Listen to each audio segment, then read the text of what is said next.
Hello, everyone, and welcome back to Songwoven the Lanya Expedition. Episode 2! Wow, we're at episode 2 now. I am your humble DM, your diabolical monster, Tim Don Tran.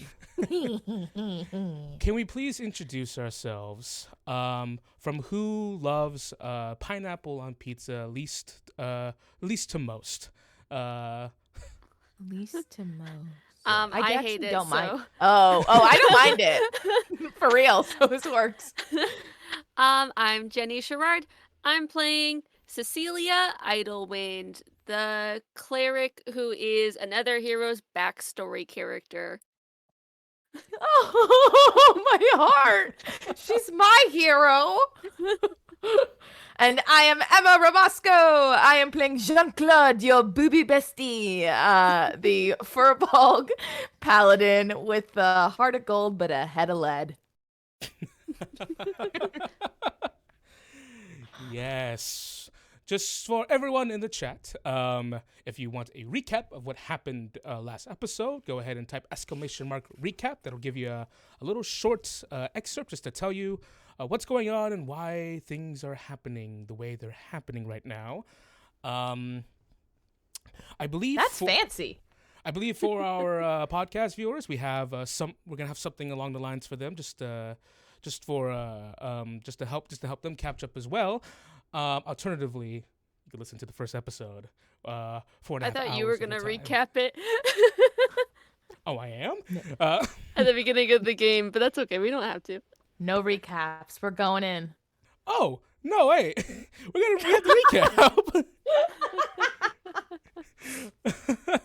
Hey, what are the players are gonna do it? Right. Oh wow.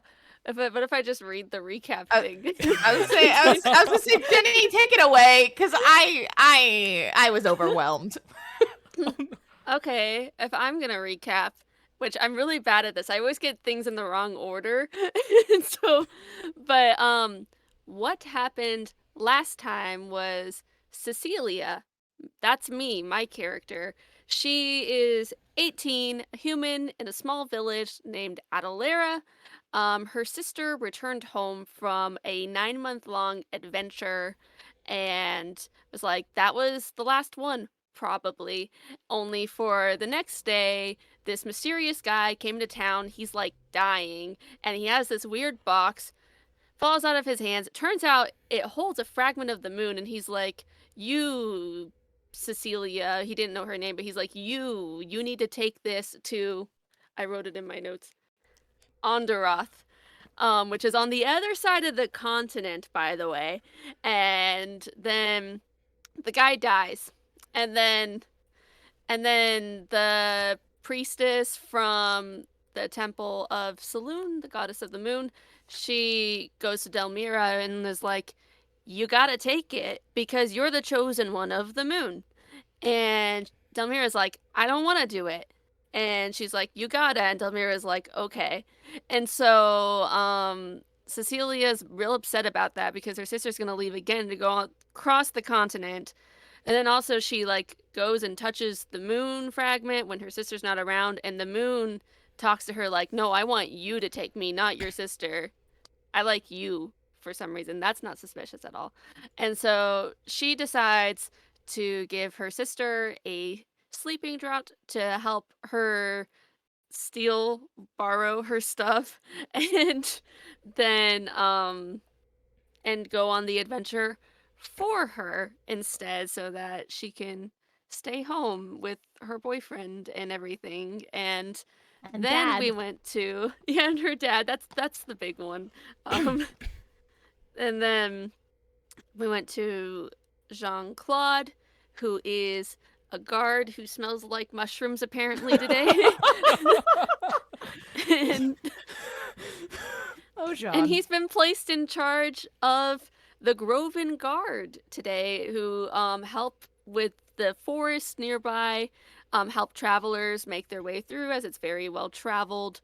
And so after poking some holes into a ledger with his buddy whose name I did not write down. I apologize. It is Gargrash. Kirkosh. Grush. Kirkosh, right? Kirkosh. Kirkosh. Kirkosh? Yes, Kirkosh. Kirkosh. Kirkosh. I'm gonna write it down before I forget. Kirkosh. But Kirkosh, they go and take the reports from the guard, who one of them reports on, there's this 18-year-old girl going through. Claude's like, that's a point of interest. She's probably bad. And then they're also like, there's like this shambling figure. And so they decide, okay, let's investigate this shambling figure. Turns out it was a scarecrow that Cecilia ran into on the road, but didn't realize anything was wrong because she just thought it was a normal scarecrow that happened to fall. And the scarecrow, something involving it, sends them into a night that only Claude and Cecilia can see. It was midday and, well, morning. It was early morning. And then it just suddenly turns dark and the moon, and they can follow like the moonlight and stuff. And when Cecilia follows this light, she goes and she hears someone calling for help. It's a man whose leg is stuck in a bear trap, but when she goes to help him, he like just falls to the ground, he's like straw. And then the scarecrow is like, Delmira, and Cecilia's like, I'm not Delmira. And he's like, well, you have what I want, so I'm going to kill you now. And then he paralyzes Cecilia and holds her head in the water. Claude is led by a vision of a woman? A little girl. A little girl made of light. A little girl made of light towards this as it's happening, and manages to get the scarecrow off of Cecilia so she is not drowning anymore. And so we're gonna be buds now. And now we're besties. Baby besties. And that's where we left off. I think that's most of the things. I might have missed some Claude stuff because obviously I remember the Cecilia things a little better. The only thing you need to know about Claude as it pertains to this episode is the scarecrow said to him, "You don't know what you're doing." And Claude's response was, "I never do," and went invisible. That's all you need to know. We last left off when Jean-Claude, facing down the creature, Misty Steps. Right? That's the ability that furbolgs have. And Misty Step, I think, is you can move. I believe. 1 second. Hold, please. Right. It is Hidden Step. Hidden Step. Okay. Misty Step is a Hidden spell. Step. Mm-hmm. All right. So 2 times per long rest. This lasts until the start of my next turn or until I attack. All right. Absolutely brilliant. With that said, shall we? Yes, we shall. Not gonna die. Oh, that would be sad. Allow me a moment to get the map set up. In the meanwhile, why don't the two of you hit me with an initiative roll? Yeah! Ah! Also, for those of you who are listening and not watching, I am wearing a shirt that says "Guess I'll Die" on it. It is the meme of the older man in the red sweater shrugging his hands, but there's, instead of his head, it is a large dice with a 1 on it, because I am prepared for anything. Initiative. I rolled a 5. Okay. Beautiful. Beautiful number. Is it? Oh! I rolled a dirty 20. That is a dirty 20, my friends. All right. That was not expecting that. Okay. Let me see if I can. Yeah, beat him up, Claude. Because I think I have the alert. Yeah, I took so Tim allows us to take 1 feat with our character. So I have the alert feat, which automatically gives me a +5 bonus to initiative. Oh. Very nice. So even though he's a hot mess, he is occasionally aware sometimes. You will always go before me. Sometimes he's aware. I have a -1 mod to initiative. Ouch, that's okay. So I'll never go first. It's okay. It's okay. It's good. It's okay. All right. Let But me get the map. that said, everyone, we're gonna dive right into was another beautiful. session. We're gonna dive right into another session of the Lanya expedition, starting with combat. Everyone, Ah! as the night speckles around you, Jean-Claude, you face down this cloth, this strange entity that's possessing this, possessing basically what is cloth and straw. Where you last left off, as you see as the scarecrow begins to rise, even though it doesn't have eyes, you can feel it staring directly at you. It goes, all right, the long way then, before you turn invisible. You standing between Cecilia, you see that the cloth sack of a head actually shifts a little bit towards Cecilia. And he goes, and you as well. Jean-Claude, fittingly, Yes. you are first. Shoot. And this is, sorry, out of character moment. This shade token that I see next to the scarecrow, I obviously cannot see that, correct? You can see that. Oh, Absolutely. I can see it. Yes, you and Cecilia can definitely see that. It is sprawling. It is. You can see that the shadows are like the tendrils that are coming out of it is coming from this shade. It is like it's possessing the scarecrow. Oh, it's possessing the scarecrow. Oh. Is Jean-Claude smart enough? Oh no. I want to check in with you, DM, but because our dear sweet man, Cowman, is a bit on the slower side. Would you like prefer for me to roll to see if he would acknowledge that the shade is attached to the scarecrow, or is it very clearly like the shade that's manipulating this, puppet? It's very it's definitely become much more prominent since it seems like it's flared up. That parts of like the scarecrow is being encompassed by this shade, basically. But if you want, you can give me an investigation check really quickly. Yeah. Just because I, the player, would know what to do, but Jean-Claude, my sweet, sweet boy, that is a 14. I'd say Jean-Claude would definitely be able to make, at least he was pretty low, would definitely be able to put one and one together and see that the shade and the scarecrow are working in tandem. In fact, your divine sense earlier, you detected 2 undead, and that rancorous odor is definitely stemming from these 2 entities before you. That's right. Perfect. Excellent. So he is going to, while he's invisible, move past the scarecrow. Do I get an attack of opportunity if I move here, or can he not see me? Attack of opportunity against you? Yeah. Or does he? Wait, that's only if I'm leaving, right? You did technically leave the scarecrow's attack of opportunity, but he can't see you, so I'm just gonna go ahead and say he's not gonna make an attack of opportunity against you.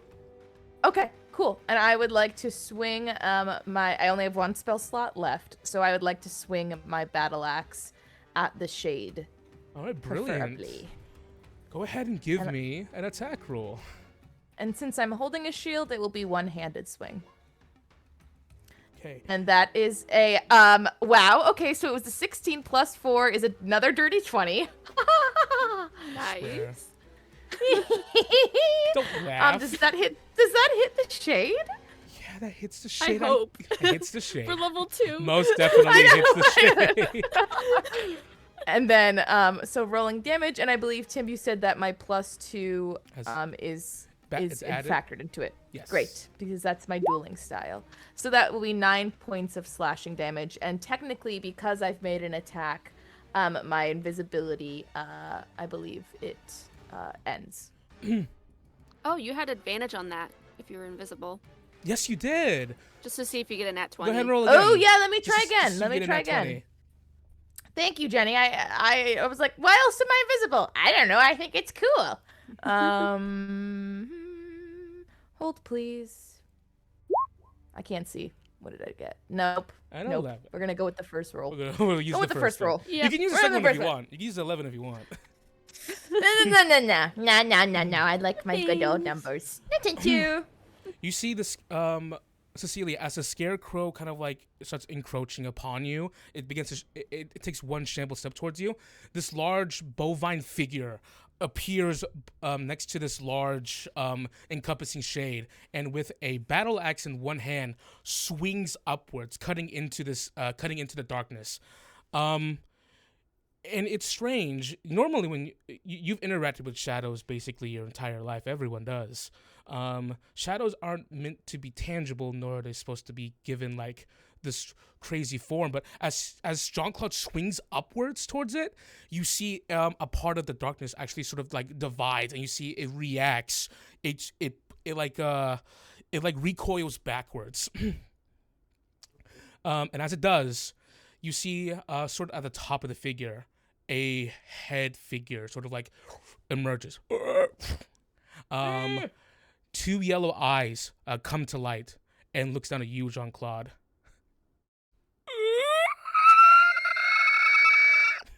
And lets out a scream. That's horrific. Sorry, Jenny. Was that what you were practicing? Not that one. Anyways, is that the end of your turn? That I want to save my one spell slot. So I'm gonna leave it for now. Yes. Absolutely. Brilliant. Okay. The next turn coming up is the shade itself. Oh. The shade, for some reason the music decided to stop. Yeah, it didn't loop for some reason. Music said, "Hold on, moment of silence, please." The music said, "This is not realistic. Nobody's playing music in this area, actually." So They're like, historically, actually, you wouldn't hear this in a Twilight Zone water map area. Does a natural one hit you?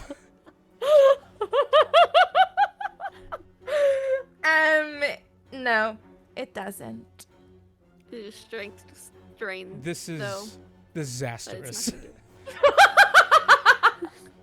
I think this shirt is good luck. I guess I'll die. No! You know, Knock on we'll wood. see. Knock on wood. Knock on wood for me, folks. Knock on So- wood for me, chat. You see the shade attempts to encroach on you. These shadowy tendrils kind of like protrude from its body and attempts to strike you, but they actually land a bit too like in front of you, like these spikes sort of like reach out towards you and stop like a feet in front of you. You didn't even have to move, but you did throw up your shield kind of like reflexively. He's just like, is it the best you got? What? I And did not understand. I do not speak Spectre. we are gonna go to the next turn. You hear from behind a voice going, "What the hell is that?" As I do not know, but a bit backup could be good. as Kirkos runs in, he does go, says, "Jean-Claude, you confused?" Says, "What are you swinging at?" As he goes over to the scarecrow. And he's going. Maybe he doesn't see the shade. Only we do. He draws a great sword from his back. He's going to make an attack. Nope. No. A 10. He rolled a 10. He leaps off of his feet and swings downwards, but the scarecrow actually just kind of like deftly, just kind of like listlessly just moves out of the way really fast, hitting the ground. Kirkosh, being serious now, looks towards you, Cecilia, and goes, "You get out of here! Follow lanterns, head back!" And since at the end of his turn, the scarecrow, it is the scarecrow's turn. He goes, "No, stay." You see one of the shadowy tendrils coming, kind of like warping through his hand, reaches over towards the bear trap that was on the ground. The tendrils tear open the bear trap and wrap around the chain that attaches to it. Nope. And it lifts it up, swings it in the air, and throws it at you holding onto the chain, Cecilia. You know I have a bad track record with bear traps. What is this bear trap Morning Star situation? And there's a 30-20 hit. Oh no. Probably, yeah. Yeah, it does. Sorry, I had to celebrate. Okay. You do take...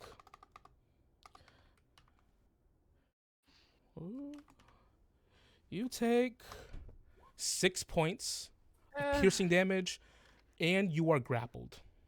Oh. No. Get out of here. Ah, no. Get out of here. Gets grappled by a bear trap. She's not going nowhere. So the bear trap snaps. I would say the bear trap, as it rushes towards you, actually snaps over, like sort of like the sort of like your shoulder area. It just clamps over you. Perhaps the first real instance of like pain, something that draws blood piercing through you. You cannot move more than 15 feet away from the scarecrow right now. You are grappled. Ew, ew, ew, ew, ew. All right. With that said, the music continues to not play for some reason. Oh, it's playing on mine. I can hear it. Oh, you can hear it? Yes. Weird. It's not on yours. No, I can't. If I can't hear it, then No. the folks at home can't hear it. But I'll keep an eye on that.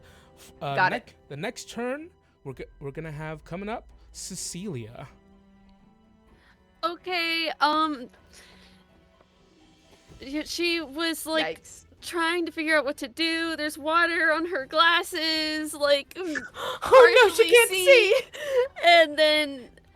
And then that happened. It took her off guard, and it hurts a lot. But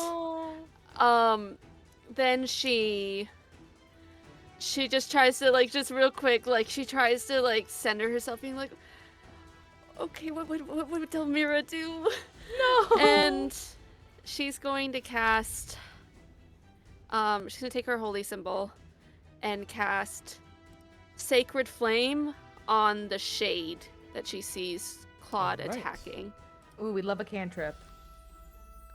Because I'm out of spell slots already. Yo, I don't even have cantrips. I forget paladins. It's not a thing. DC 13 Dex saving save. throw. A 13 just meets the save. Wait, just no made it? damage. Oh, okay. Try. Oh, good shoot. try. Let me. Oh, you know what I should have done? Oops. Let me check if this is a bonus. It's an action. Okay. That's it. I can't move further than 15 feet, so. No, because you're grappled. But I will move probably a little bit more defensively behind Kirkosh here. Okay. The sacred flame, this holy flame just encroaches upon this figure. And as it does, you hear the sound of a flame being pattered out. You hear the sizzle. And you hear the shade go, I don't win. What? With that said, at the very top of the round, go ahead. No, What does it even mean? I can't even understand. He said, it's my last name. Oh, He said- I'm sorry. he said Idlewind. I just and heard. It took me a bit. He said. So I was like, ah. He said Idlewind, and earlier he said Jean-Claude to you. Oh, I didn't even know that. Sounds good. At the top of the round, Cecilia, I would say that you do witness that orb of light that you were following earlier starting to drift, and almost before it didn't have like a real urgency to it, but now it seems to be barreling directly towards you. 20 Chat says we need subtitles with the screams. Any translation for Idlewind. screen? Idlewind. There we go. There we go. Sorry, Oh gosh, I'm like those documentaries where they have the person translate directly over top of them. They dub it over, but you can Yes, still hear them yes. talking in the background. Need to dub it. I'm gonna have a really bad actor translating the screens. And the dub actor's like, Idlewind. Or like, Google Maps. Idlewind. Wind. Okay. Do it in post. Jean-Claude, Oui. you're up. It's me. Yet again, I'm so not used to playing level 2 characters. I want to use all the spells, but I have one spell slot left. So I'm gonna swing again with my axe. Hopefully I can chip away at this guy, and then I'll smash him. All right, so let me get to I'm going to be swinging with my battle axe. One-handed swing again. Does a nat 20 hit, which brings us to 24. The very first attack roll nat 20 of the Lanya expedition, folks. I feel like, so all that time, like in high school, and you're like, man, I'm not a jock. And this is my jock moment. This is I'm living my jock fantasy. Real quick, Emma, before anything else is decided, can I whisper to you something real quick? Just huddle real quick. Huddle, where do I huddle? Where do I go? Don't divine smite, please. Please. Oh, go. Got it. Okay, good, I will not. Okay, good. Please. I will not divine smite yet. Okay. May I roll for damage? No. I was joking, by the way. You can divine smite if you wish. Okay. Well, let me It'd roll do for a lot of damage damage, first. probably. I was just joking. So, Smite. go ahead and so our quickly our homebrew ruling is that it's when you roll a crit, it's the maximum of the die, and then you roll one die, so you're always getting good damage out of a crit. So go ahead and just roll your damage normally, and then since the battle axe is a D8, we add an 8 on top of the damage. So I rolled 7 plus 1. So The 1 is disregarded. Oh, never mind. The old It's rules. 7. 15 points of damage with just the battle axe. Are you going to smite?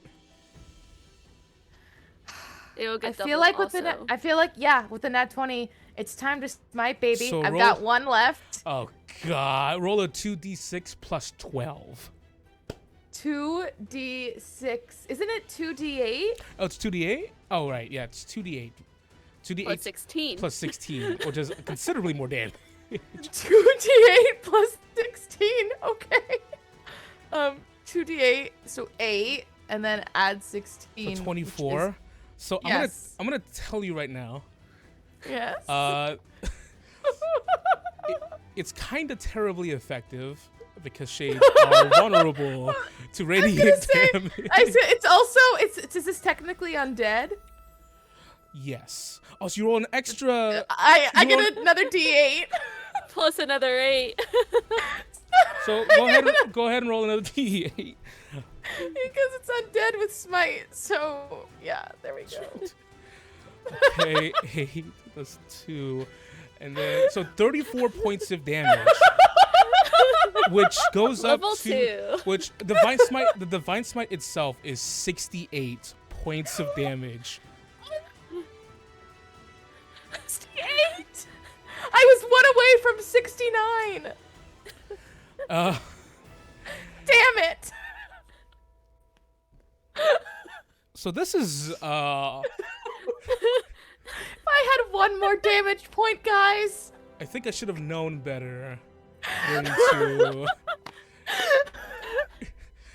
put someone who's vulnerable to radiant damage against a paladin and a cleric. Yay. I hate getting my shit absolutely rocked in my own house. So 68. I guess I'll just go ahead with this next part. As your battle axe gleams with a brilliant radiance, with a determination by the silhouette you saw earlier, Jean-Claude, describe your finishing blow to me. Oh my god! Wait, I got it! You messed it up. I messed it up! You think I'm gonna throw something with more than like 60 hit points at you and you level 2s? I don't know. I planned for the worst. I literally wore this shirt to prepare for the worst. I guess, I'm trying to think of I think John Claude is very frustrated. He has this squealing noises being shouted at him, and he's like, I don't understand what you're saying. It's hurting my ears. And shut up! And he's going to just take his axe, and it scrapes along the ground, along the gravel. You see sparks fly from the axe, and as the sparks pick up, a light shines from the beads on his bracelets, reflects off the beads on his bracelet, that imbues his axe as he cleaves through the creature. It is like you have cut through many things before with this battle axe. You in life you have sliced through bread, butter. Trees. You have enforced your will against the resistance of trees, cutting them down. As you cut through the shade, as it felt like almost slimy before, as you shove your axe through, it glides through, guided by the light from your bead. It shines through as you just cut through this shade. Your light travels through it, and it just lets it out. And just a loud no. And Jean-Claude goes, I think that was no. As it just explodes, as the darkness just unravels, leaving the scarecrow behind. wait, I love that this creepy motherfucker is left standing.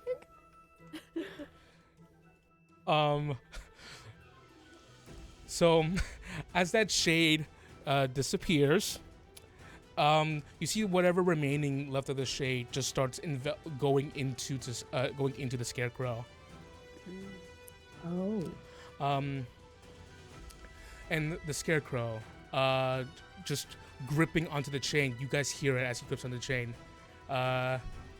He just goes, "No longer will you deny the stars from me!" And at the top of the turn, Kirkosh, who saw you swing at the air, goes, "Hey, you missed!" and is going to Smited. This perfect hit. Jean-Claude definitely has an office moment where he just looks straight to the camera. Breaks the fourth wall. In Kirkosh's eyes, you did this really cool swing, and it's like into nothingness. You're like, that was really cool, but the guy's over here. But it's right there. Oh, he'll never know how cool it was. It's okay. You're cool in my heart. Oh, thanks, buddy. All right, it's seeing that the because the members of the Groven Guard, and he is going to prioritize the innocent. He looks over to see Cecilia and rushes over. As he comes over to you, he's going to pry open the bear trap. Let's release you from it. That is going to be. I'm going to make that an athletic check. That's 24. That most definitely fails. That succeeds. I was like, what? The bear trap is pried open, and you see Kirkosh standing between you and the scarecrow, kind of like gently pushes you. Goes, go, get out of here. Just. Thank you. But that said, it is the scarecrow's turn, who is going to look at Kirkosh, who is being a nuisance, and is going to use a terrifying glare on him. Kirkosh is going to make a paralyzing wisdom save. I glare at you. Fails. Ooh, Kirkosh is an paralyzed. 8. He got an 8. So, Scarecrow's going to go ahead and encroach on you, now bolstered, seemingly by the shadowy spear, which seems to be just kind of like whipped into a frenzy. Ew. Now, All right. With that said, Cecilia, a lot's happening. That's a pretty succinct thing to say. You see Kirkosh as he's just looking at you. He's going, go, and he all of a sudden freezes up. And you see this ball of light seemingly barreling right towards you. But that shade is gone, thankfully, with the heroic 68 heroic points critical. of damage. We'll say it's 69. Well, thank you. Yay. She was like maybe about to actually like do what he said, but then seeing him just like freeze up with her, I'm gonna have her spend her point of channel divinity to get a spell slot back, which is a bonus action. Absolutely. And Ooh. she's going to cast. If I miss, I swear I'm gonna miss everything today. But I'm gonna cast. I believe in you. Guiding bolt on the scarecrow. Yeah. Okay. My favorite. Give Power me of the that moon. attack roll. Oh my 23 to God. Oh my hit. god. Oh my god. That Yes. most certainly hits. Here we go, Um, baby. Oh, damage. Isn't it also radiant? 12 radiant damage. It is super effective, baby. Ow. All right.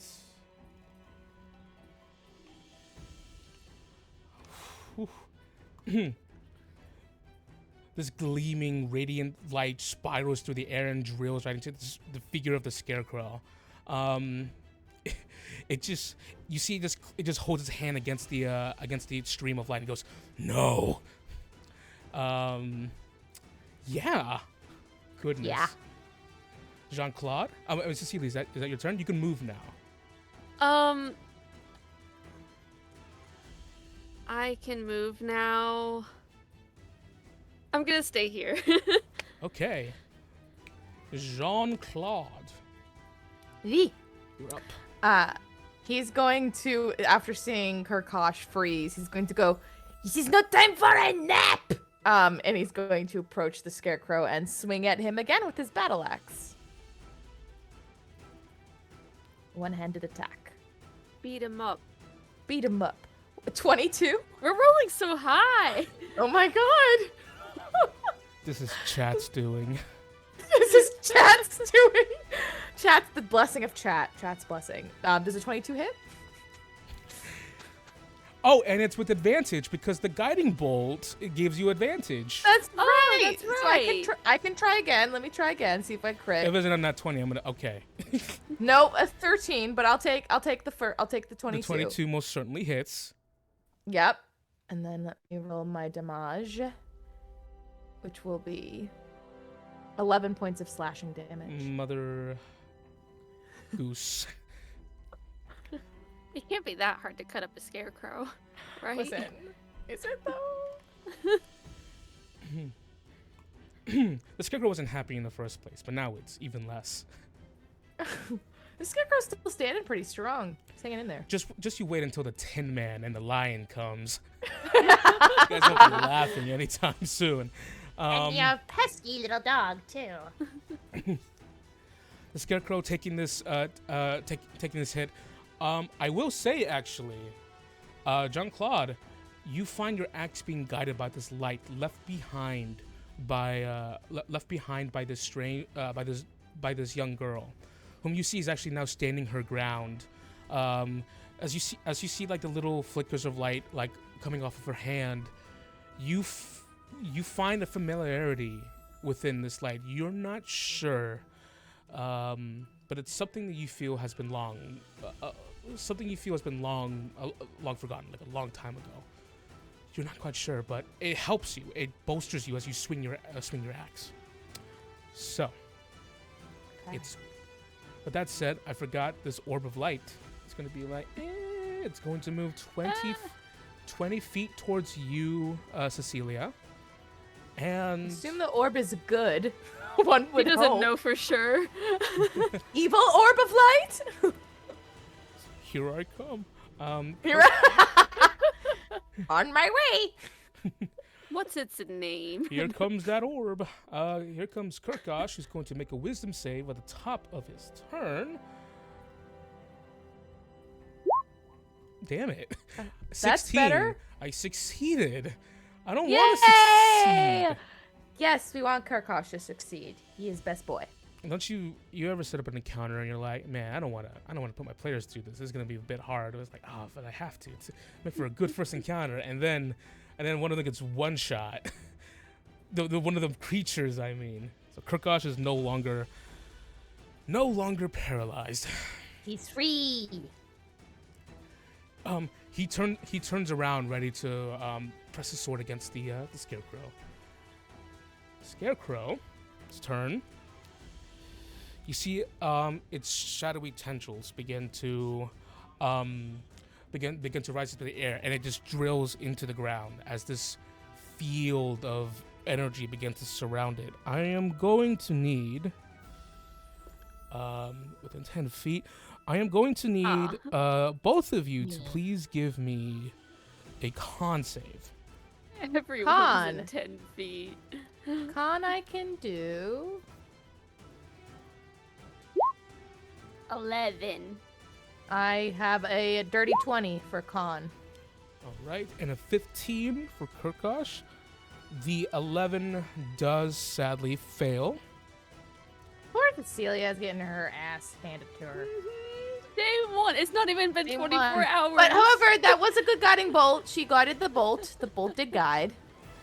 Cecilia, you take 10 points of necrotic damage. Kurkosh. 10? Are you down? No. Kurkosh and Jean-Claude, you take 5. 5. Okay. 5. Where do I mark that on my sheet? Here we go. Current hit points. I'm going to roll an additional D8 real quick, super quickly. Oh, for something else. Okay. Like, if I get an additional, I'm gonna die. No, you won't. I have healing hands. You feel this draining energy all of a sudden envelop the both of you. You feel your life force just innervate.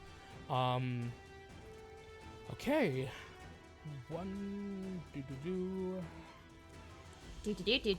Okay.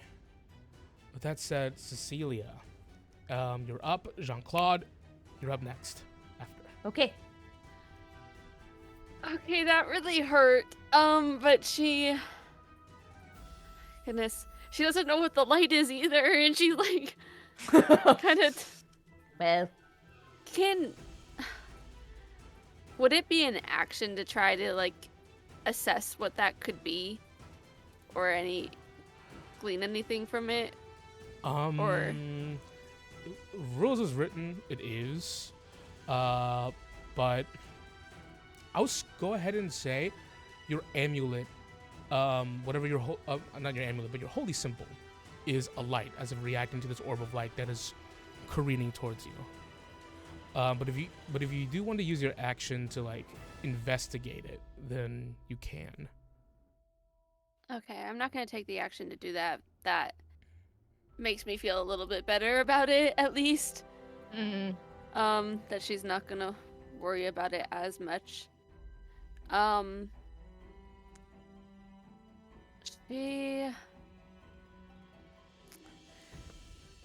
Maybe she should, because I can still do stuff. I forgot I have cantrips. I was like, I can't walk up you to have him right cantrips. Use them. Yeah, she's gonna back up away from the pond, not towards the pond anymore. We don't go near there. No more swimming. And she's going to cast Sacred Flame on the Scarecrow. There we go.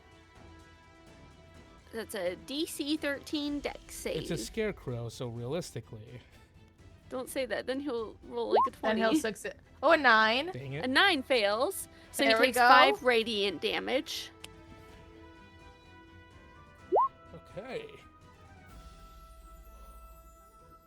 Absolutely brilliant. Great. All right, so is that going to be the end of your turn? You still do have movement. I'm not moving more. All right. Awesome. The orb of confusion. At the top of the round, the orb of light you see rushes towards you, and it comes in really fast. But as it comes in towards you, your amulet becomes even more alight. And as it actually like nears you, you see the amulet, the orb of light begins to shrink, and it begins to encompass itself within your amulet. You regain 1 spell slot. Oh, Whoa! Hit me up with some of that orb. I like the orb. The orb is a friend. Orbs are friends, not food. All right. With that said, let's go ahead and have Jean-Claude make your turn. I shall swing my axe once more to see if it hits. Does a 21 hit? A 21 does hit. Yes, Does hit. you've been rolling very well. I have never, ever, let me make this very, very clear. In all of the 5 years I have played Dungeons and Dragons, ever rolled this well in combat. Living Ever. all like above 20, like Ever. crazy. I'm always like the comedic relief, like, ah ha ha ha, another 4. So today, yet again, I'm living out my sports dream fantasies. We needed you. We needed you to be the one. Tweet me the one. That will be 9 points of slashing damage with that's the another one-handed attack battle axe. roll. Oh, did You I? gotta Oh click shit! on- Sorry guys, I clicked the wrong thing. I'm kidding. 5 points of slashing damage. That makes a lot more sense. Alrighty, tidy. Crunchy Octopus says, turns out the orb is gonna double cross you. Listen, it would be would. like Hey, it would. Hey, Crunchy It would. Octopus, in 2 months' time, come talk to me. Listen, the orb will be the beloved NPC that been with us the whole journey and season finale. Turn. Kurkosh's turn. There we go.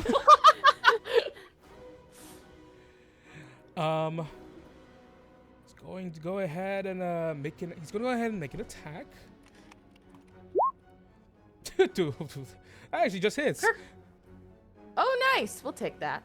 We take those. All right. Woo! 10 slashing. Right. As Jean-Claude and Kurkosh both create work on this person as they're working over the scarecrow at the moment, slashing, and the scarecrow kind of like listlessly, kind of like being thrashed around in the air.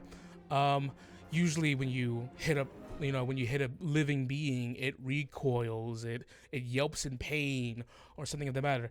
This scarecrow is giving you no feedback. It's just the outer tatters, just becoming more and more ruined. But as you're just slashing at it, it just kind of like going back and forth. So you're not entirely sure. The sacred flame, the great sword, the battle axe, all hitting it. It would be really nice to tell if it was gonna die soon. It would be nice to know if my Captain of the Guard today performance is substantial, but I will never know. The scarecrow is going to attack you, Jean-Claude, with its claws. It has claws? Yes, shadowy Who puts claws. claws on a scarecrow? People who really want their scarecrows to be super effective against birds, okay? I am a cowman. 1 second here. Let me pull this up. Gonna be another There's drain. a 9 hit. No. There's a 14 hit. No, actually. I'm pretty sure my armor class is 18. Let me check. We 1 are second. tanky. We are tanky. Hold please while Emma confirms. My armor class is 18. Does not hit. From now on, Sorry, I'm no longer sorry. using attacks that use attack rolls. I'm just making you guys make saving throws the entire time. So it's in our hands. Are you enjoying this, chat? Are you enjoying me sucking complete dongus right now? This is what's happening. Always. They were Always. prepared. They were waiting for their I moment. don't want their any of you moment guys to is take now. credit for this. None of you. Giselle says yes. Oh, jab her. Never mind. I'm gonna say that. Freaking Cecilia, you're up or whatever. Whatever. Jean-Claude, you're up next, I guess, after her. I guess I'm doing something. Okay, I am in a lot of pain, but she doesn't want this thing to keep living. So it worked last time. She's gonna guiding bolt again rather than heal herself, which would be the first instinct, but Aww. let's guiding bolt. She's a hero. 7. No. The Scarecrow, in this sort of perceived lethargy, the Scarecrow actually just kind of like, in this sort of moment, as this spiral of light comes through, it seems to have learned, and it just lurches quickly out of the way as it just spirals through into the air above the pond past. You're right, the orb did betray me. I back up because that It scares me. All right. Jean-Claude, That's it. you're up. Karkash is still paralyzed? No, no longer. No longer. Okay. I made an attack roll I'm- last turn. I see. I will swing again with my battle axe because that is all I have. I have no spells. I could cast a Sky Self, but I don't think that would be helpful for this moment. Oh no, my first bad swing, a 10. That does not hit. I think he's gotten a little cocky, so Sim- he definitely overswings. Seemingly in this, like, the same maneuver, the same dodge, just like the guiding bolt, it just maneuvers like around your axe. You ever play with action figures and you're like, you like swinging around and mash them together? It's like the Scarecrow's being done that, like a hand is grabbing it and just moving it up and down and around like a rag doll. This is not fair. We used up all the good rolls. I know. Now we're getting to the bottom of the barrel. Kurkosh, just goes, oh, what the hell is this thing? Swinging at it, looking towards you, Jean-Claude, he goes, the girl's out of here. I think we might start thinking about bailing pretty soon too. Before he does make a swing towards it. Oh. No, the same as you, a 10. No. You know what? But He's gonna action surge. Fighter! please, fighter. Dirty Yes! 20. 30-20. 30-20. I don't want to leave this thing roaming around. Gone. Oh my goodness. 15 What? slashing from my buddy the fighter. I am a fighter, baby. I take back everything that happened. Never mind. You can. Gosh, finally got to do something. He did it. I'm proud of him. Seemingly, as you swing and maneuvers underneath your axe, he swings downwards, calculating its movement, and just slashes off part of its arm. Kind of like whiffs off into the wind. Straw flies everywhere, but it just gives more room for the shadowy inside to like kind of sprawl out and try to reach out towards you. Scarecrow's turn. Loser. Kind of mad at Kurkosh right now. He is going to go ahead and make an attack roll against Kurkosh. How many more hit points does this thing have? God, nipples on a horse. I'm rolling so bad. Okay. I'm going to attack you now, Jean-Claude, and this will be a beautiful hit. This will be Okay, a because beautiful... Crunchy Octopus in chat has given a very good recommendation to feed the scarecrow to a horse, which I am all for. 21! Yes, that does hit. Sorry, I need to Unless need to we control just myself. decide that it doesn't. That's how it works. Definitely I without don't a... wanna- Definitely without a $20 bribe. I don't want to kidding. leave this thing standing. Tried to drown a girl. All right. Jean-Claude, Yes. you take 3 points of slashing damage, That's fine. and your strength is reduced by 3. What? Your strength is reduced by 3. Excuse me? You feel your strength being drained from you. Your muscles failing. You feel lethargic. Your strength is reduced by 3 points. That's bad, because that's what informs my attack rolls. Just to go ahead and whiffle off any concern, it does wear off after a short or long rest, so you don't have to worry about Okay. it being permanent, because that's extremely mean. Oh no, I'm not worried about it permanent. I'm just more so. When will this? Shoot, and Yeah. we don't have any idea when it will go down because it's hay. Yeah, it's Should have really. saved my spell slot for healing. So I got lay on hands. Yeah, but if you go down, I have Rip. spare the dying at least, so you shouldn't die, but like, you wouldn't come back up. No. All right. Well, we'll see if we can get more hits on him. Okay. Yep. Got it. Hit -3. Cecilia, you're up. Jean-Claude, you're next. Okay. She sees that pretty big hit, and she's like, okay, I just have to try again, and cast Sacred Flame again. All right. DC 13 deck save. Come on. Come on, CCE. Just gonna whittle it down. 13. Another 13. Mm. So no damage. It's okay. Little did you guys know, I'm very skilled at this game. This always happens with Sacred Flame specifically for me. It's always Sacred Flame specifically. They I get wonder the why. exact number. Oh, right. Huh. Is that the end of your turn, Cecilia? Yeah. She doesn't want to leave them if they're still fighting it. I know Kirkosh said to run, but should we leave this thing?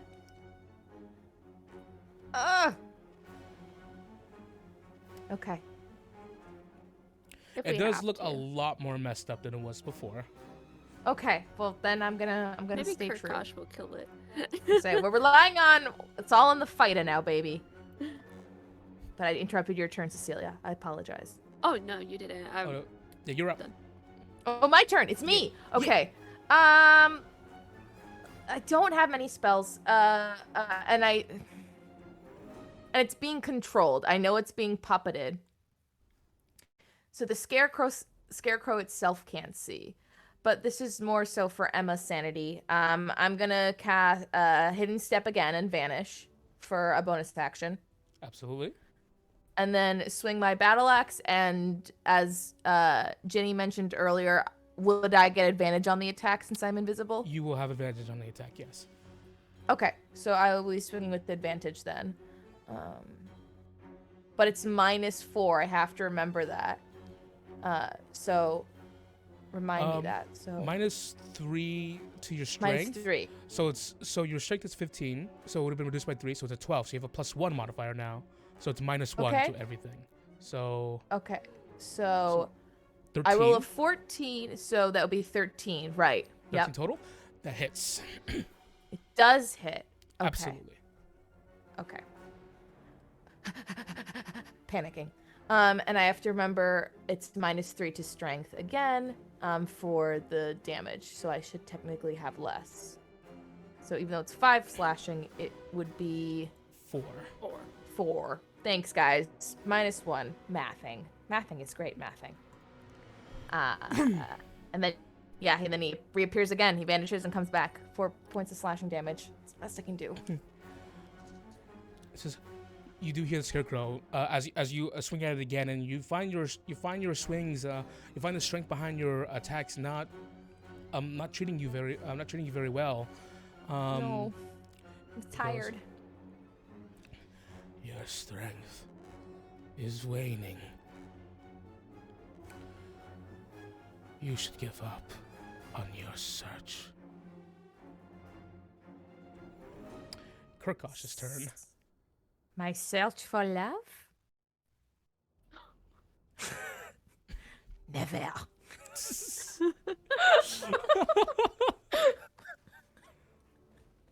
I am a romantic. Before I can answer, Kurkosh, who is genuinely worried about you. Me? Yeah. He's okay. He does see you being lethargic, and he does go like, back up, I got this, boss, and he's going to attack. Gosh. Be careful. I roll really good. Oh my god! Great swords do a lot of damage. Let's go. NPC coming in clutch. I didn't mean Rolled to an take the 18 to spotlight. hit Sorry. 18 to hit for 14 slashing damage. 14 slashing. Come on, Yes. that's gotta take Sorry, him down. wrote that silently. Not yet.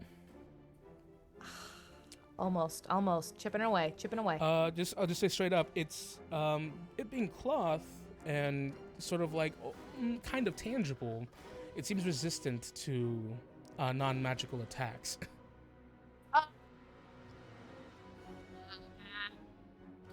That's why it's taking forever. All right. The scarecrow is going to go ahead and give you the good old 1-2 bip and bop with its claws. I shouldn't be so cheerful when this could potentially. Never mind. Well, A 6. Does a we'll 6 hit you? No. Currently, I was gonna say it's focusing on you because you're kind of the prey it's working on. But also, Kurkosh is being really mean to him right now, so he's gonna hit Kurkosh, or not. 9. Yeah. Scarecrow goes, Just "Why?" keep on slinging them cantrips, Cecilia. Scarecrow goes, "Why am Yeah. I even here?" Why? Why do I even exist? Why am I even here? What's Cecilia, the point of my being? you're up. Jean-Claude, you are next. Okay. She's just like, it's gotta work, please. Please. Casts it again, because this is all she can do. Unless she wants to walk up to it and hit it. DC 13, dex save. Nat one. 1! Yay, Jenny! So 3 it takes points. 3 3 radiant points of radiant damage. Cecilia, describe. No. Yes! Are you Describe. shitting me? Describe. Oh how my you god. Finish it off. It was just 3 points away. She just took the holy symbol and was like, please, please work. And like, after like casting the spell, probably like shut her eyes. Just like really trying to like really focus on it. And then when she opens them, she see the scarecrow fall apart. The sacred flame Yay. encompasses the scarecrow. You see the shadowy tendrils attempt to like pat it out and wipe it out, but you see it's burning away the scarecrow even faster. Cecilia, you witness as you hold up the sacred flame and you hold up your holy symbol even higher, seeing the effectiveness of it. The surrounding area becomes enlightened for a moment, as if the moon has flared up. And you see the scarecrow begin to burn and wither away even faster.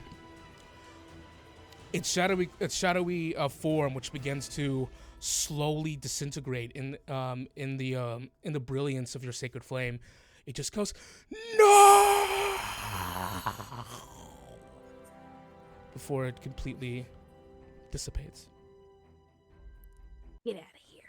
As it happens, the two of you perfectly placed on the battle map to each other.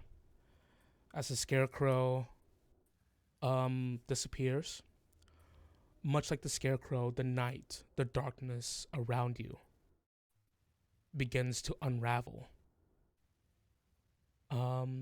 You see speckles of the night begin to just float away. The glowflies around you that were alighting the area around you begin to almost become invisible as all of it becomes cloaked in a newfound sort of sunlight. As the darkness around you unravels and begins to go away, giving way towards the familiar morning sun that you were acquainted to just mere moments ago before all this happened. The two of you see plainly each other, injured, hurt, but having gone through this ordeal together. Cecilia, can you please describe what Jean-Claude sees when the moon breaks way and the sunlight shines on your form? Yeah, Cecilia's on the shorter side. You already placed her as the aforementioned 18-year-old girl, and she has this like hair, um, brown blonde hair, long hair. She has in pigtails and it's wet for Being reasons. drowned. Yeah.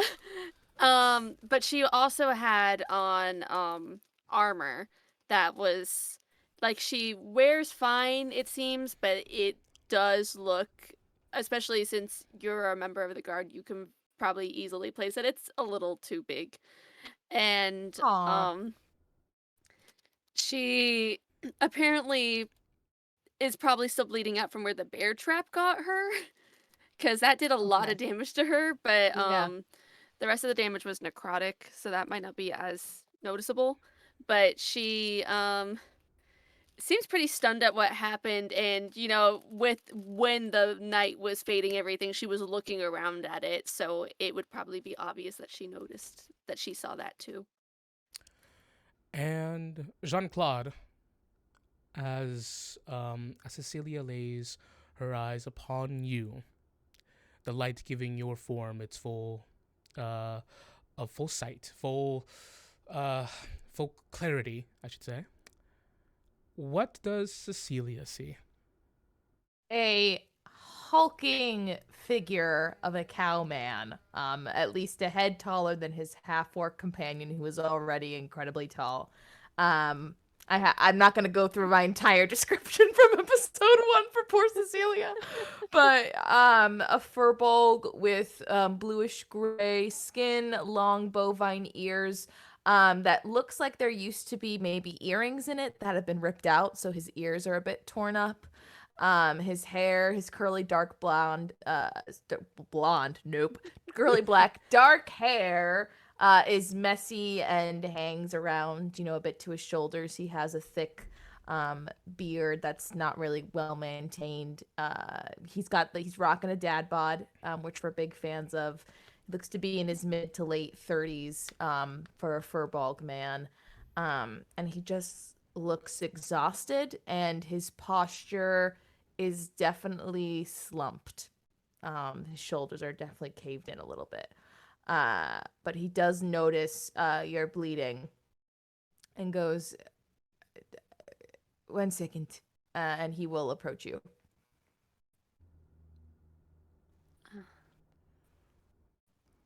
And that. Oh, sorry. No, please. Are you okay? She still seems nervous. He's going to very gently, if she allows him, lay on hands. He's going to gently place his hand on her shoulder and give her, let's see, I'll give 9 points of healing. That puts me at 11. So you And- I went down to 2. the furbolg's hand becomes enlightened. You see the bracelet actually light up. And as he places a hand on you, you feel this wave of soothing energy fall over you. It feels like a cure wounds. As his positive energy washes over you, you feel your wounds begin to alleviate in some of its pain.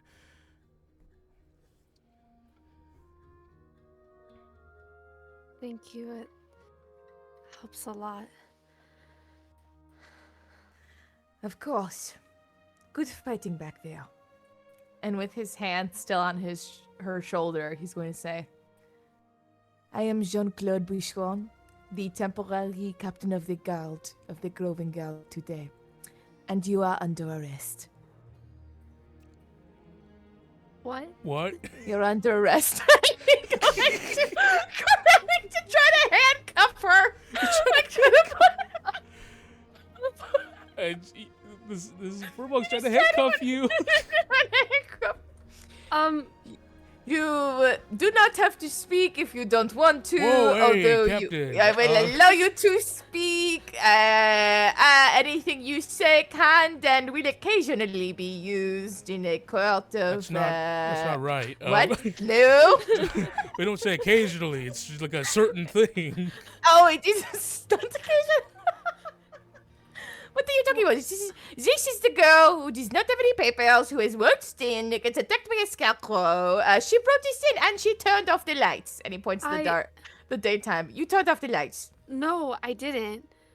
And I know I didn't have anything to do with the scarecrow. I mean, I guess I technically did because apparently it wanted to kill me, but I don't think I did anything wrong.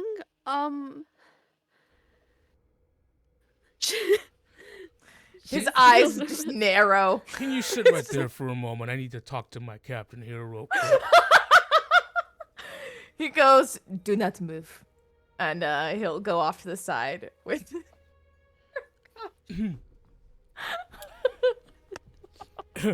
He comes over to the side, and he places a hand on your shoulder, and he just goes, fucking get it together. What is the matter with you right now?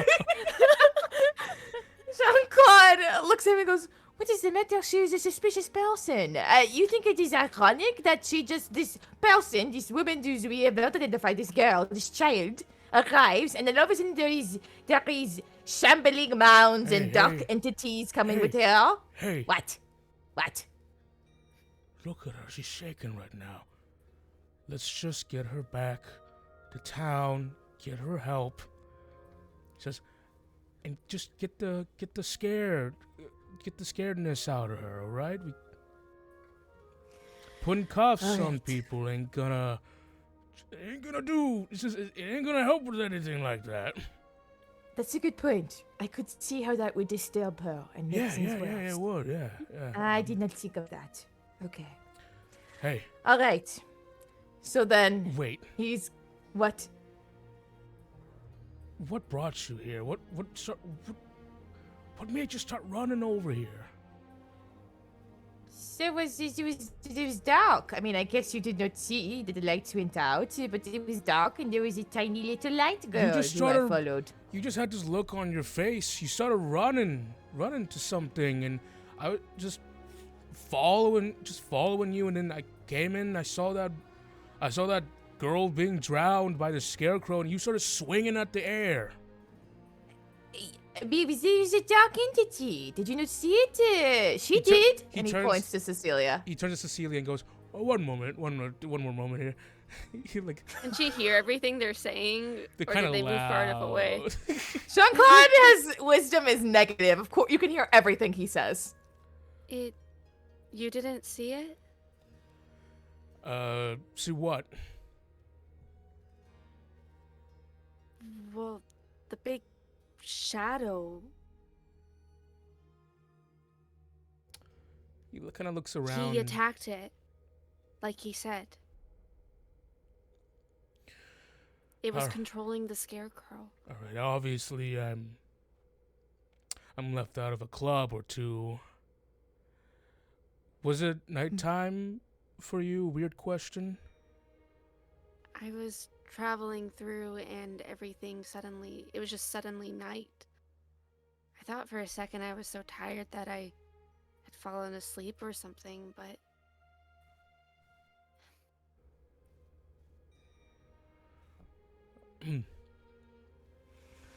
All right, well, are you willing to come with us? We're just gonna get you to safety, and you are not under arrest. Looking to Jean-Claude. You are over arrest. So we are over it. You instead of being under arrested, you are over arrested, which means that I Is have overrid the process and you are free to go, should you please. Apologies for the inconvenience. I am not used to being the captain, and I don't want to be anymore, to be quite honest. So I'm not in trouble for anything? No, You're out trouble. You're out of you're trouble. out of trouble. Is it? You're not in trouble, you're out of it. Okay. And to celebrate your newfound freedom, we're gonna take these cuffs off of you now. Yes! Welcome to the woods. Welcome to our forests.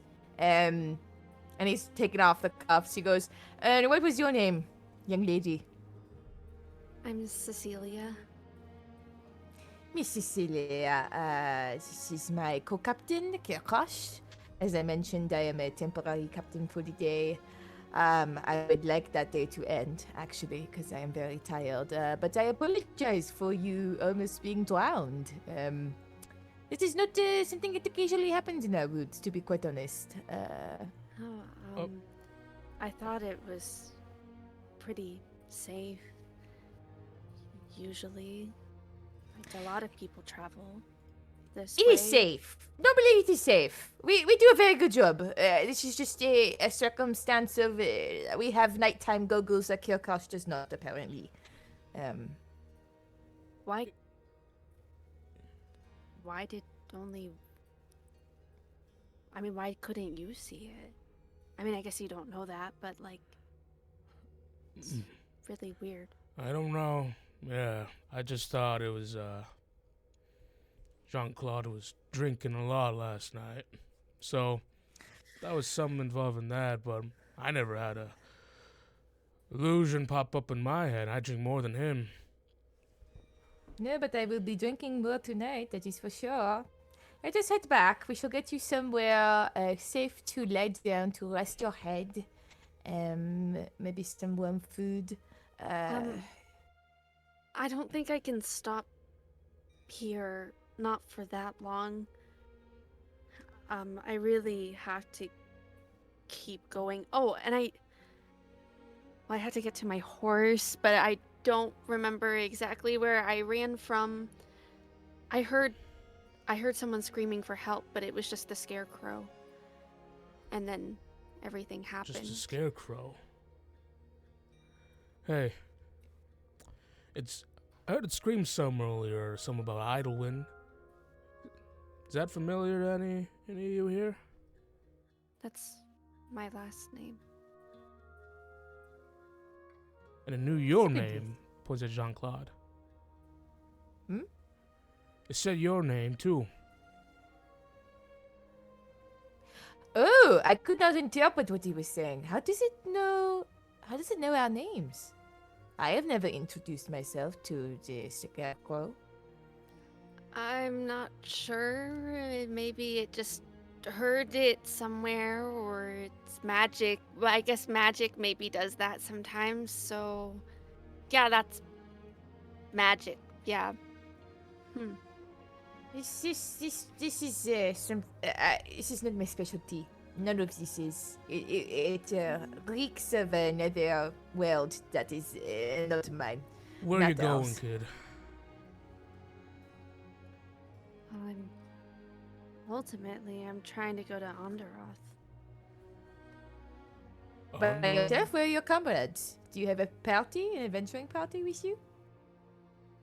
I have Reginald, but he's a horse, so, Like a druid horse? Like a druid friend that is in horse form? I'm not with any other people.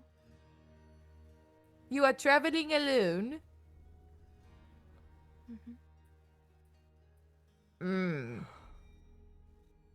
But That's it. It's fine. It's not like stuff like this would just keep happening. And Well, if our names are quite well known and well spread, it may. Why don't you come and rest? And we do need to take down at least some form of report for what happened, just for our records. But you're also, and he points to her shoulder, really bleeding. pretty badly.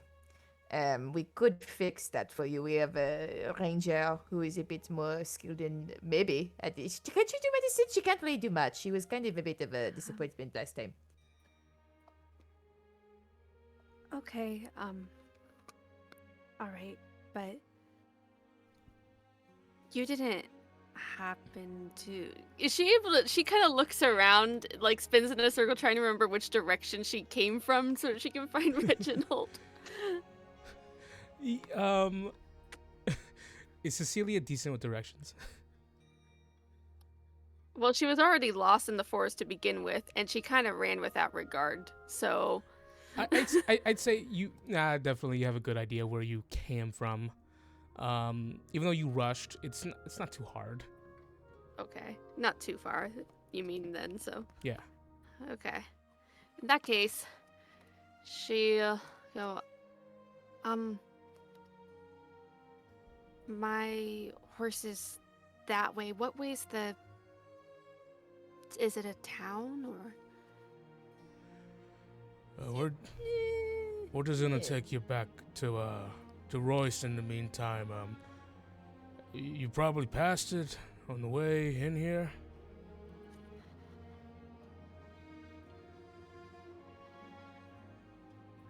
Okay, but I really don't want to stay that long. No, Yes, but I you need do, but just rest for one night. A Save up scarecrow your attacked energy. You should Yeah. probably lay low for a bit. And it looked like, not to insinuate anything, but your magic was like kind of dwindling towards the end. So maybe you want to, juice up. I can come do the report and... Okay. She goes to get Reginald. Would you like help putting your horse? I am good with animals. Oh, I think we're fine, but he does like company. And with speech of beast and leaf, he's going to shout, Horsey, horsey, horsey, horsey, horsey, a penny, oh, do you hear that? I hear him in the brush. Horsey, your friend is looking for you. You may be a druid, you may not be. Come here. Cecilia, as you approach Reginald, you see that the speech is actually like making him like kind of like lift off of his feet a little bit. He's kind of like excited. She kind of says to Reginald, she's like, oh, he really is good with animals. Occasionally. She takes the reins off of the branch that she'd kind of flung them onto, hoping that he wouldn't run. And well, if they're not mounted, then she'll just guide him. Mm-hmm. She'll guide the horse. You see Kurgosh sort of like tries to gently take the reins from you. He goes, you just move at your own pace, okay? Just try to relax. It's a bit of a walk back. Everything's okay now. We got you.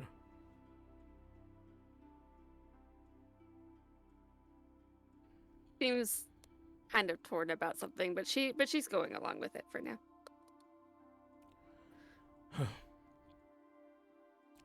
Hey, want to hear a joke? Sure. What did one tree say to the other tree? What? Leave me alone.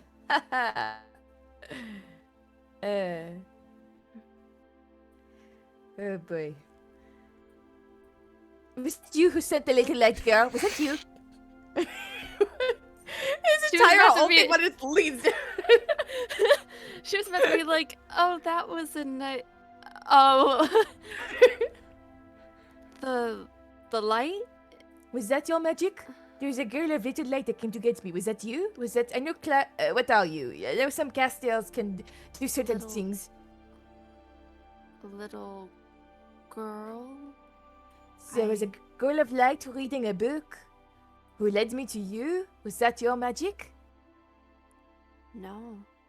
I haven't seen a girl or made a girl made of light or anything like that. I don't even think I could.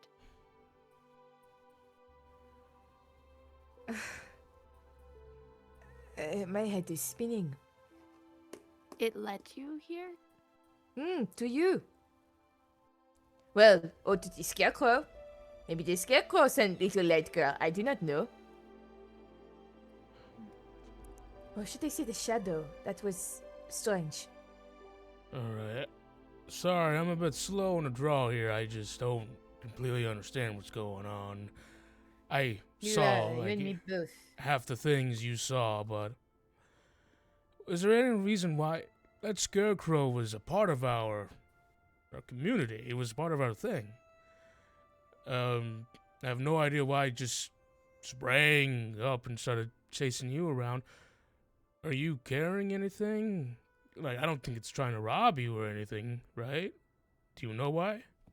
Rabu is not what it looked like. I don't think I have anything that valuable. Well, to a scarecrow. Make a deception check. Oh. We already know she's bad at that, so 3 Wow. in character.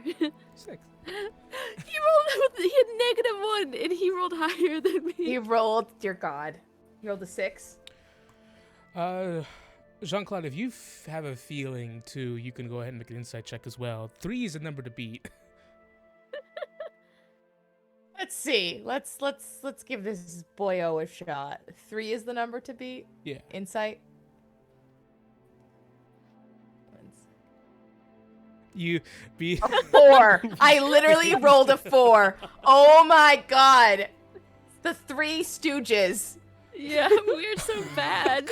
Oh my God. I'm not making that up. for A the 4.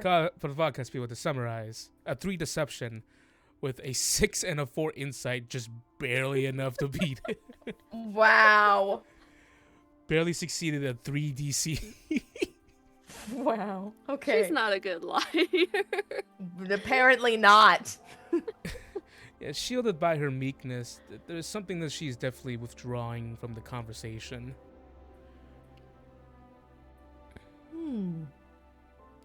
Okay. Hey, if you're gonna be traveling on your own, you best start figuring out why scarecrows are lurching up for their posts and following you around. Trying to drown you.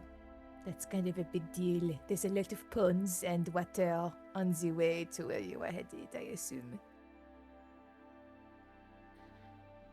I guess I will avoid the scarecrows.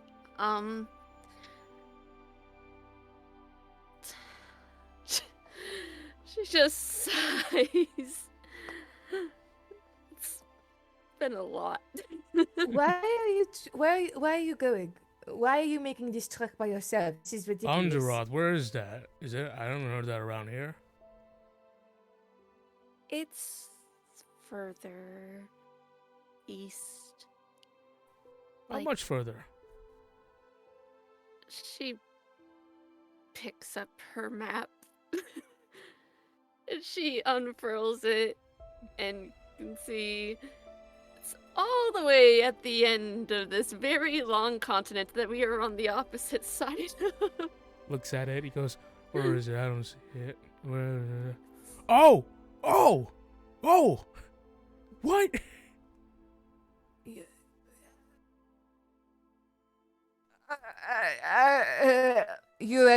Why? It's... I'm just...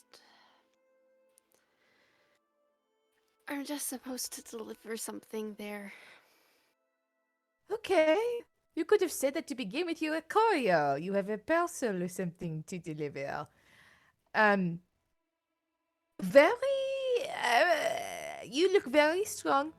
Do not doubt that I am doubting your skill and technique, but for anyone to go by themselves for that long a distance with scarecrows trying to drown you, look how many bodies of water are on the way there. You're going to avoid them all by yourself? I just didn't think that something like this would happen or so soon or... Like, I know there's parts of the road that are dangerous. I just thought here it really wouldn't be a problem. Why don't you hire? Don't young people do this thing? And he turns to Kirkosh and go, where they hire? They meet in a tavern and they all sit together and talk about their goals, and then they go off together and they explore and have adventures together. Don't you go meet with people your age and That then sounds awesome. I wish that happened to me. I know, it didn't happen to me either. But you meet with like young people and then you go together and you travel. Why did you not do this? Why are you going by yourself? I am a bit confused here. Well, actually, I haven't even made it to a tavern yet. She points at the map because she knows the spot because Delmira has mentioned it. She goes, a lot of adventurers like stop here, like Po- that. Points to a town called Woligheim. Oh, But go ahead. Type it in the chat. I'm not even 24 hours into my trip yet.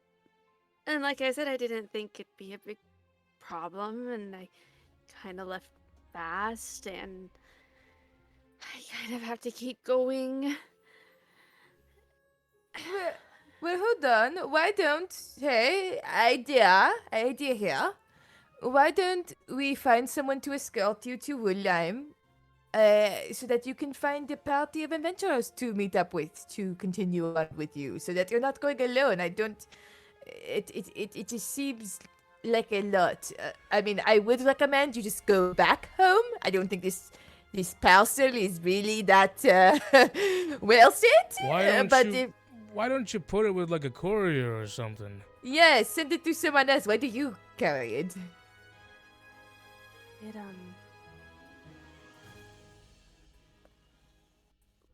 Well, to be completely honest,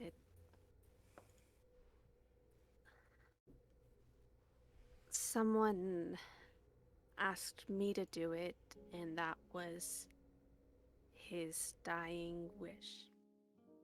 And he wanted me to do it. Whoa. Okay. Did he say it just had to be you alone? No, he didn't. He just trusted me because of my faith, I guess. But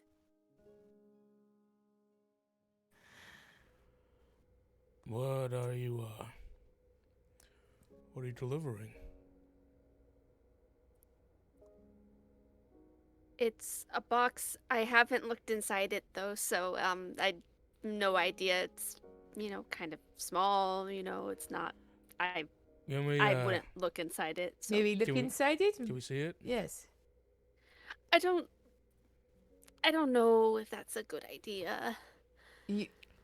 Whoa. You are carrying a box that only you can bring across an entire continent, of which you've been trying to hide from us. We both noticed earlier. We are quite dense, but not that dense.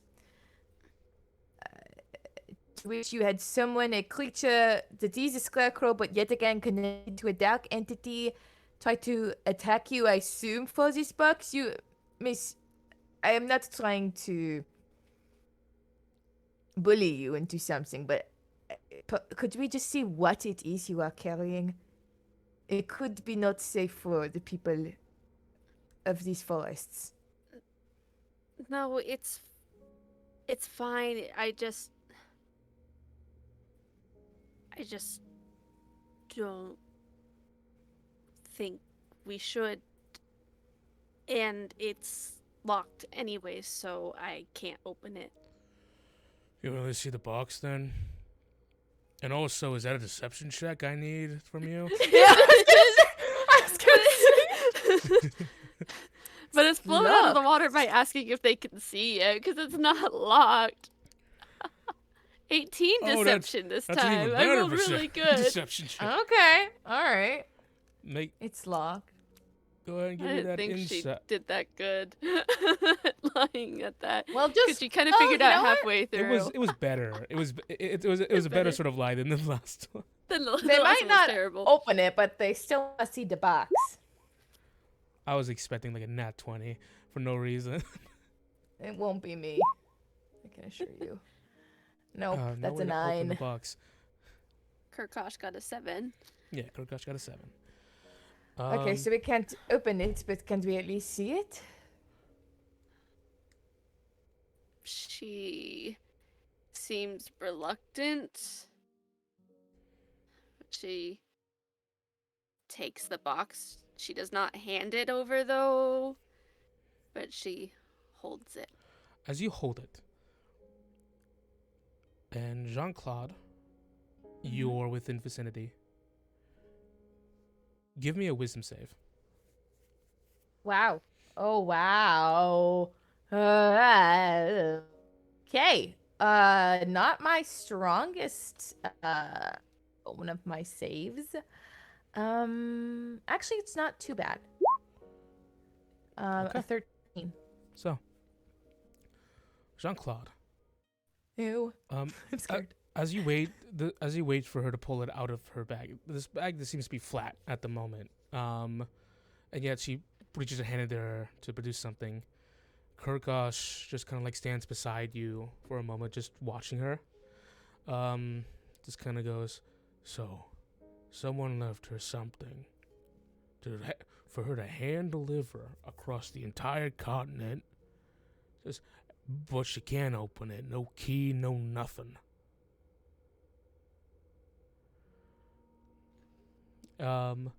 He goes, it's just a little suspicious, don't you think, boss? And as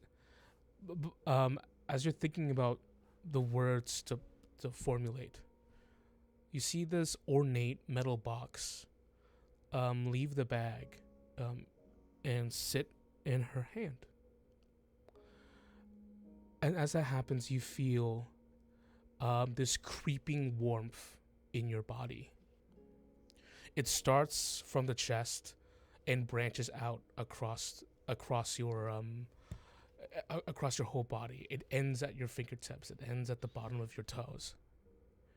You feel this comfort coming from it, and you hear a young girl's voice. In your head, it goes, Uncle. And we're gonna go on break. Yeah. Right there? Break time. Ow, Someone- Tim. What? I didn't do anything. Someone else. Ow. The moon called Claude Uncle. You got something to say, Jean-Claude? No, because we're on break. Yeah, sorry to reveal that part of your backstory where you wanted the moon to be your brother-in-law. It's okay. Listen, it's a messy family. How long we got on break? 15? 15 20? minutes, yeah. 15 minutes. All right.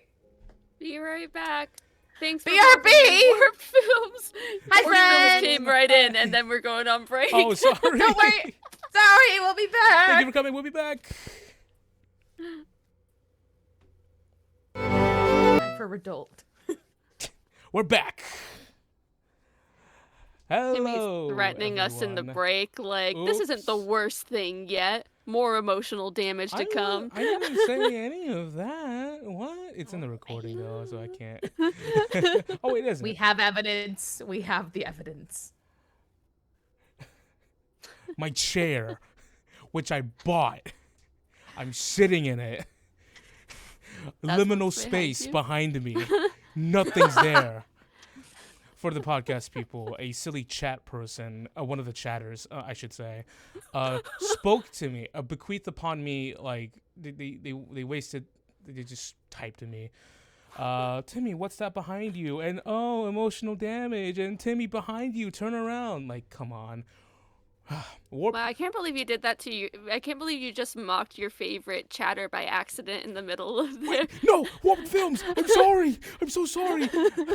We love war films. Shout out to Warped Films. I manufactured a shrine with your name on it so far already in the small enclave behind my napkin dispenser. On my Is that what's behind you? That's what's behind him. That's actually what's in the box too, in the silver box. No, inside the silver box is something that called. I'm leaving now. Warp Fins says goodbye now. Goodbye, friend. Wait, please come back. Who will I worship now? No. But yeah, JT. But yeah, absolutely. Hope the break was good for everyone. Hope everyone got hydrated. Went to the restroom. Got everything all ready for the next portion of the Lanya expedition. With that said, yes, I got Warped Films back. I knew my life was going right. Oh, I almost went wrong. Anyways, Timmy, did you drink water? I did. I actually did it. Oh. Giselle's got you. She knows. Hydration station here. I didn't need you, Giselle.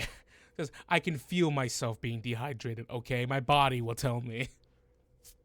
Passes out. Anyways, back to our scene at hand. Jean-Claude. In the midst of receiving this warmth, a voice not long forgotten, of course not, but a voice long unheard was heard.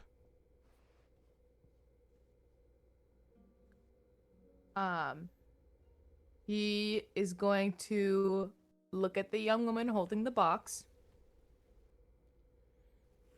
and say, "Open it now." Hey, she said she couldn't open it. Open it now. What's wrong? And now, and he arrows his eyes and he goes, "If you are playing tricks with my head, Hey, it is not appreciated." I'm not. Do you recognize it, or? Do I recognize it? No, but I recognize the voice coming out of it. Open the box. the voice? Did you not hear it? No. Hey, She opens the box because she's feeling guilty already for lying. But she starts to close it again and she's like, just please don't tell anyone because it's really important and you saved my life, so I guess it's okay. She it has like a little cloth over it, right? You said? there's like a cap. It's surrounded by a cloth, and then but the box itself does have a lid on it. Oh, okay. The box is covered with a cloth. So she still holds it, but she lets you see what's inside. Inside, Jean-Claude. Not something you would expect. a luminescent few bunch of rocks sitting on a cushion. It thrums, however. You can see at the light that it thrums like a heartbeat. It just in and out, in and out. The light, I mean. But nothing that would constitute like of it having a voice. He's gonna lean in closer to see if he can hear anything again.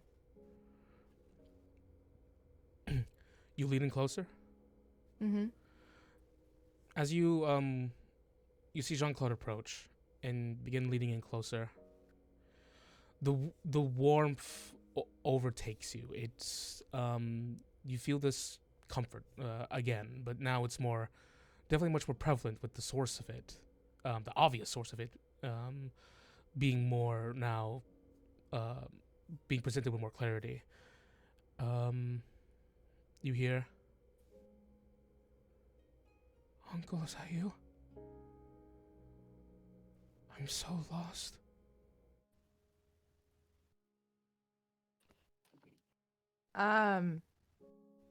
You see this large hulking man have tears in his eyes as he says softly, "I know, Kelly, I'm coming to find you.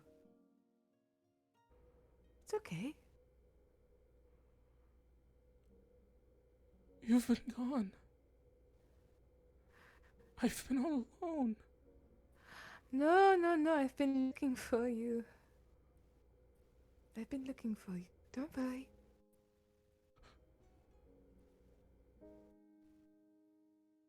Please. I need you. And you feel the voice kind of like wither away in your head. Shelly? Hold on, come back. I'm right here. Come on. Hey, Captain. Don't, no, wait, no. Come on. Captain, come on. Sylvie.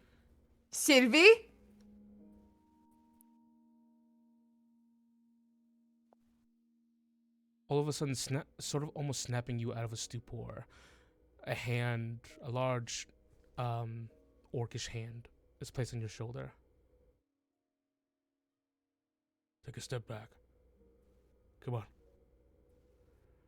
I think you need a good rest too. She was there. She's alone. She was right there. It's...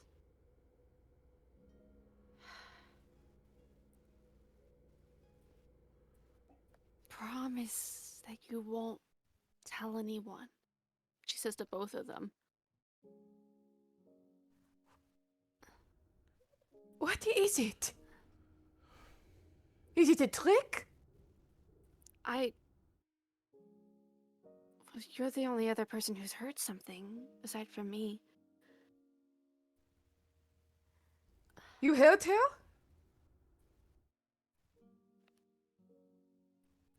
She nods, as she assumes you're talking about the same person, since she didn't hear this.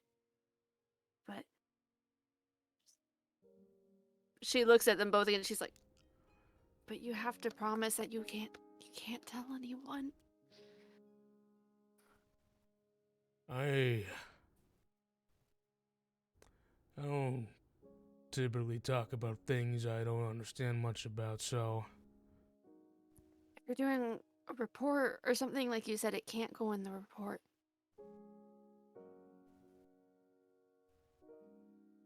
It's really important. Well, that's up to the captain. There will be no need for a report. And wherever this goes, and he points to the box, I will be accompanying you. What? What? Wherever this box goes, I shall be accompanying you. And he turns to his friend and goes, I resign. Jean-Claude, my good friend. Let's can we do the huddle thing again? Just No. talk. And he stands his ground. Wherever this box goes, so will I.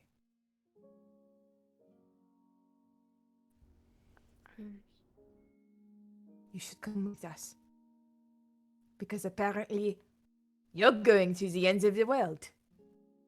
And you can't just stay here. I wish you could. Why don't you just stay here? Just give me the box. You don't need to hold this burden. I shall hold it for you. Give it No. over. I can't. I mean, do you know what it? Why do you want to go so badly?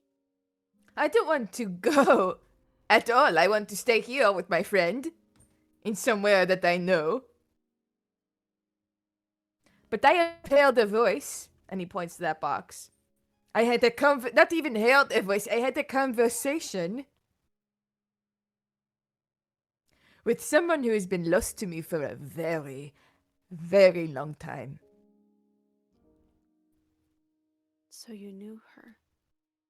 You know her. Of course I know her. I'm her uncle. How could I not know my own niece?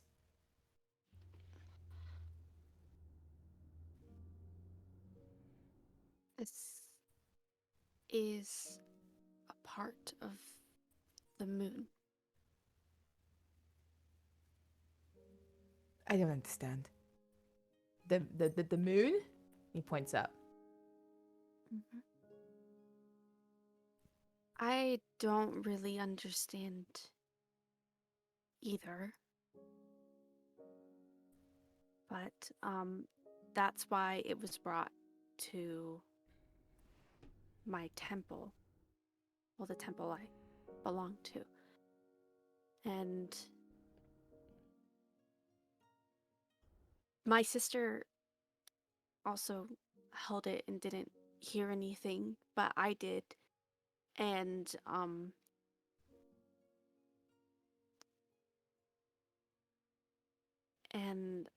I don't know what it is or why. I mean, I guess it needs to go over there so it can be kept safe and researched. It's really important. Wait, That's all you I do know. not. The moon. That is what you see. You do. Why? You don't know why you're bringing it over to? Why? Who are you giving it to? Well, I just know in general. I know in general. I just don't know every little detail, but I just know it's really, really important. It's something to do with keeping it safe and researching it because something from the moon is really valuable and apparently even more than I expected since apparently they Scarecrow, of all things, wanted it too. Something of the undead, not of our realm. Oh boy. Goodness gracious. This is a hot fucking mess.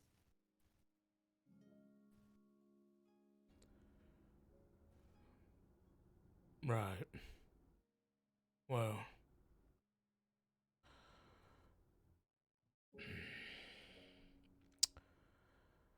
There's a lot of things to process here. But there's one thing that's incredibly obvious right now, and it's just we need to get back to a bit of civilization, catch our breath, and figure out everything from there. Okay? I need a drink. I need a lot of drinks. Many. And I need to go soon. I will go back and take the medicine kit or whatever, but Why can't you just unfortunately, whether you like it or not, I can't let you just go with this box. I can't. I can't. So can you at least give me a night to rest and pack up my stuff and say goodbye to my team? A night's too long, I think. I mean, I'm honestly kind of worried just... You are bleeding from the arm. You I have. know, it's just we're close to where we were, and I can't stay here. I need to go further. Do you have a time limit? Do you have to get there by a certain date? No, it's just...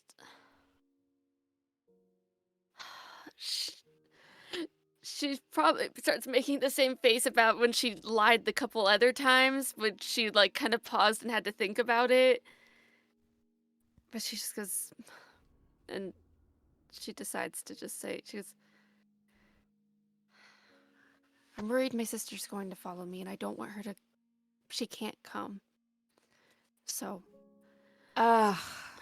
You are in pursuit. Goodness. Is sister any danger to you? Sister's also trying to kill you? Oh boy, that is some family drama right there. No, it's just she should stay home, is all.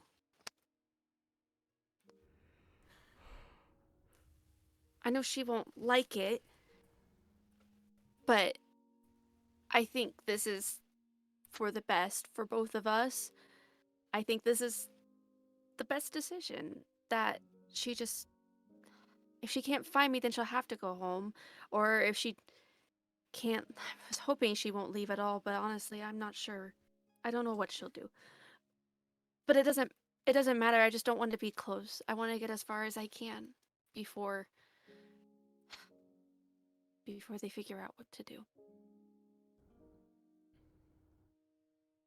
I understand. But given how precious, one may say, how complicated this is, and he points to the moon box, you cannot risk traveling at half or even less so of yourself. What if another scarecrow comes upon us, I guess. We are not equipped. We are not ready. Can't we, why don't you hide?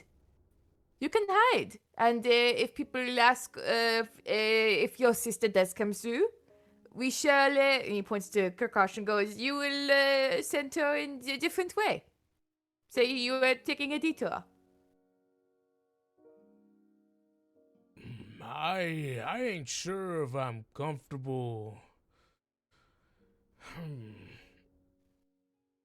It looks like to me that you should just be going with your sister. No, I can't. Alright, well, let's do something that'll make everyone happy for now.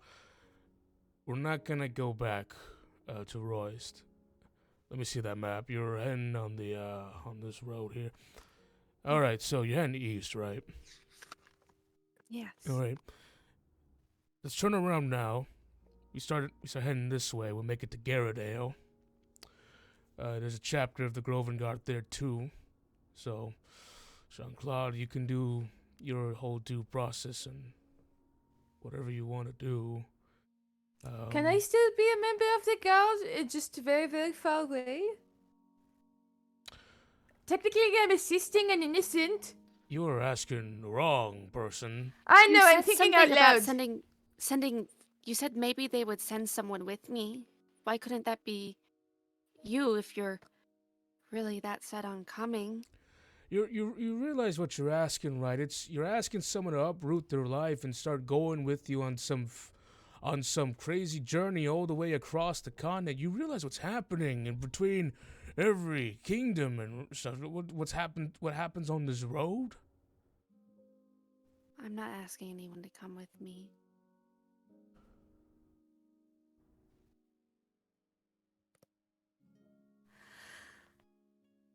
No, you're not asking, but I am telling. So, Good gosh. Why didn't you come with us? Be an adventure. You just said. We both said that we never got to adventure in our younger years. It's Come on. It's a little more. We never got to. I'll talk to you about it later, okay? Okay. But for now, let's make our way to Garradale. Get all. If you are traveling, a little bit of advice. A wagon would do you some good. I've been on the other end of the continent myself. What? You have been there and you're not coming with us? I'm gonna talk about it with you later. The secrets! I do have supplies.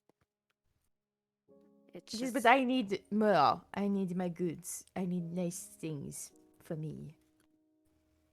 I this need a bed. bag and a holds a quilt. lot of things. She tries to just think in it for something for like, she brought a shovel. She thinks for a shovel in the bag. She reaches into a seemingly empty flat bag and she just pulls out a shovel. I need the Whoa, hey, hold on, what? Okay, Whoa. what else are you packing in there, little girl? Can you fit a body in there? No, what? I Did you have a don't body in know. there? No, I don't have a body in there. But can Why you? would I have? Can you? What do you mean, can you? Wait. Just let me Don't know if hear I'd her out. want. I don't know if I'd want to put a body in there. Also, there's like no air in there, so if anyone did go inside, they would suffocate and die. So Oh my god, you're carrying a weapon on you of mass That's- destruction! I guess no, my I'm not. plan. It's just a bag. A choking bag! Carry. A bag of choking! All right, we scared the birds away. So, hey, you can talk to trees and stuff, right? Would the trees be able to, like, if someone came in here and started talking to the trees, Jean-Claude, would they be able to be like, oh yeah, that guy was talking about putting the body in the bag? Really, the only people we have to worry about, I would assume, are druids, and they talk to Why are trees, you- right? Why are you asking?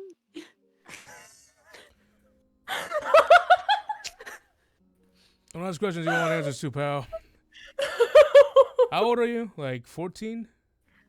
I'm 18. Why do I trust you? You lied to me like twice already. And she's a little girl. Look at her. Look at you. Very, very sweet. You have the muscle mass of a. Oh wow, you are strong. She's a strong little girl who does not need no one You have except me. you have the same strength score as me.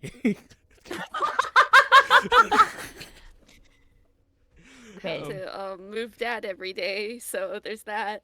No, she's I am move an dad.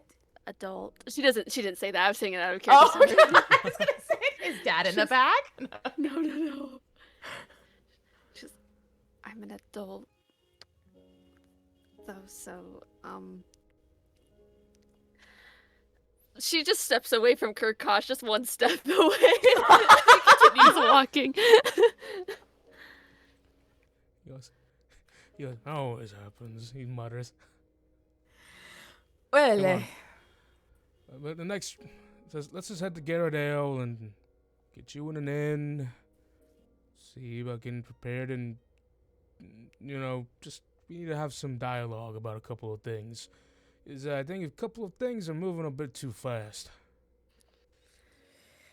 there's a lot going on, and so to Galileo, Garradale. Galileo, Garradale. Garradale, we Garradale. No, shall Garradale. go. Garradale. Garradale. Okay, What? yeah, you said it better than last time. My strength is waning. Let me tell you, I've never felt this weak in my entire life, so I am Why didn't you say feeling out that of earlier? it. Come on, let's go. Do you want to be on Reginald? He looks at the horse, who he's probably taller than, and goes, no. Seeing Reginald's face, he goes, no. Reginald, sure. No. coward. The red horse. I'm kidding. I'm kidding.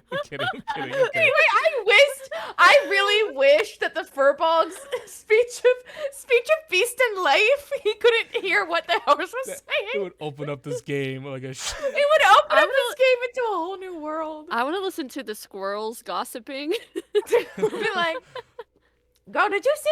No.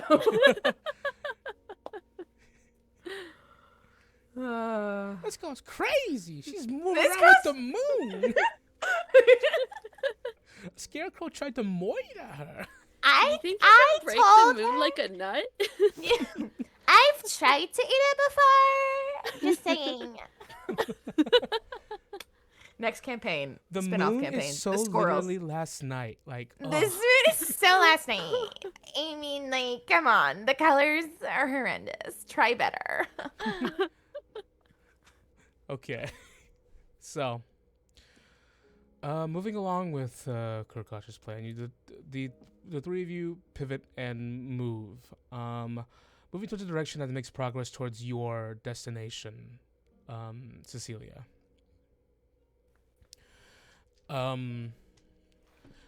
As Cecilia and the Groven Guard make their way out of the woods,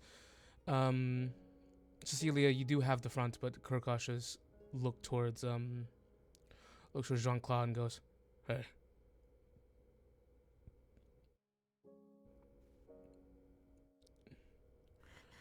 Want to fill me in? Maybe over like a drink tonight. But I'm just worried about you, okay, pal? Me? Why? I'm fine.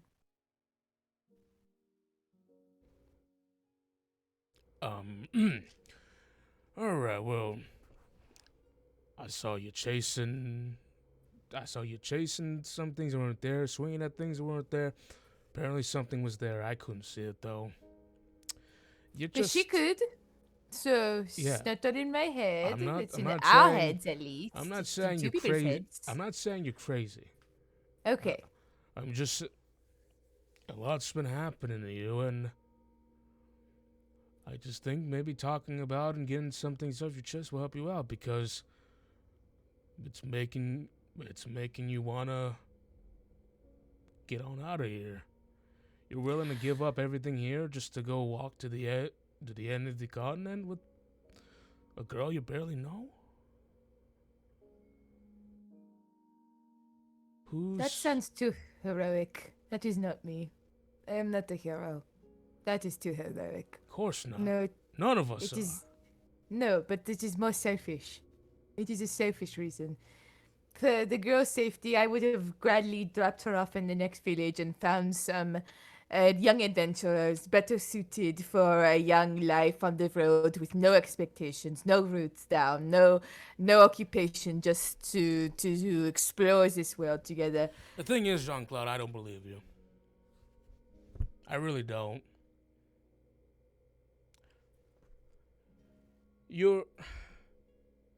I always had the feeling that you never really belonged here. I take you to dives on drinks every night, and I generally feel like I turned you into a worse version of yourself. No. No, listen. I always had a feeling that you're a good person.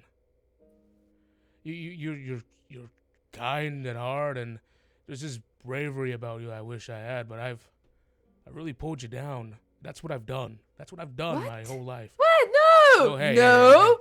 Hey, You're making me mad. You're pissing me off. Listen. And he's just Try not to listen. Just- Walking ahead. You're saying that you would leave that girl on her own, and this and that and this and that, but the person I knew you before all the drinks, before the two of us became guards at the end of the world. I feel like that's the kind of thing you would do, just because it was right. And like you said, you're gonna justify it to the Groven Guard. You're defending the innocent, right? I think your heart's full of that. I don't want to assume anything. You and I barely know each other. I don't know where you're from. You don't know where I'm from. We don't talk about that kind of thing. No. But you share a drink with someone, you get to know them a bit more. I think you're doing this not because you're selfish, but because it's something. Maybe because you feel like you haven't done something right in a while.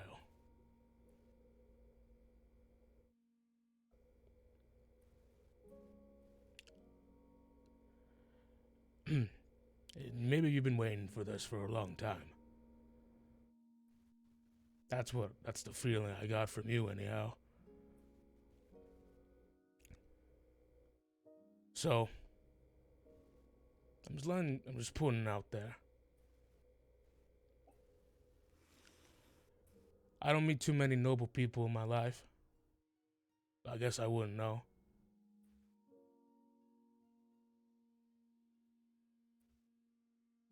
But I trust my gut about certain people. So.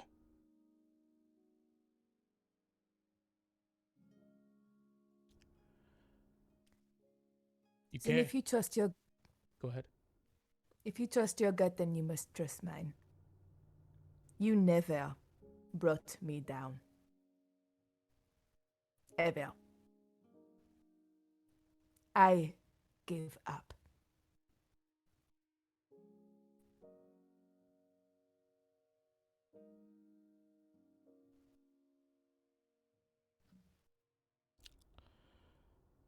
I don't think. You gotta gestures broadly. I think you're in a process right now.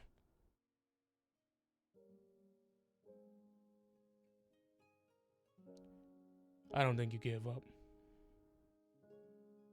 Because I had a friend to talk to lance books with on roofs, to share a drink and to escape the overwhelming feeling of failure, and to not be alone. How could any of that be bringing me down? I don't know your past. Clearly you are not from here as well. So maybe something in you recognized something in me, that we are two pieces that do not fit in this puzzle. But I would really hope you'd like to come with us. If you know so much of the areas that we are heading to, right? Don't you want to?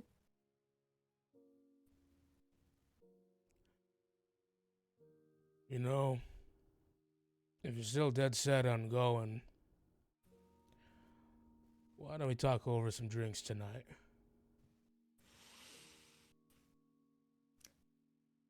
Yeah, and also keep the real heart to a minute. I'm exhausted, and then if you hit me with a good person, and then He gives you a one-arm hug. Just stop it with the compliments. It makes me uncomfortable. You deserve it, pal. He gives you a noogie. I'm going to kick you in the balls. Oh yeah, if I do this? Yeah, you're shorter than me, so I do it back, and I have the advantage because I am taller. Oh shit! I should have known that.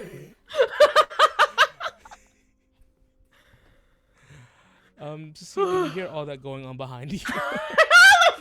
Trying not to listen. Like, Poor kid. she doesn't want to pry, but she is listening. So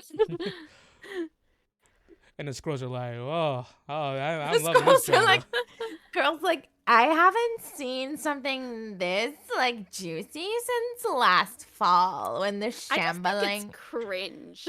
I just think it's, honestly, there's a time and place. Come on. TMI, for real. Bromance, more like no-mance, you know what More I like mean? no fellow man. squirrel? I mean, whatever.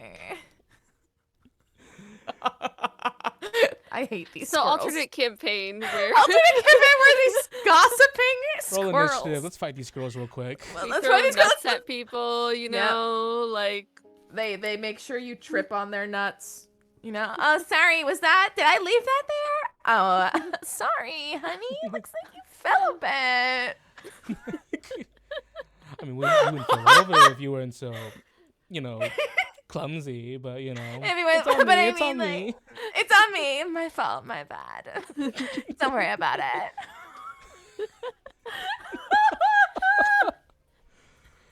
Hate these fucking squirrels. Yeah.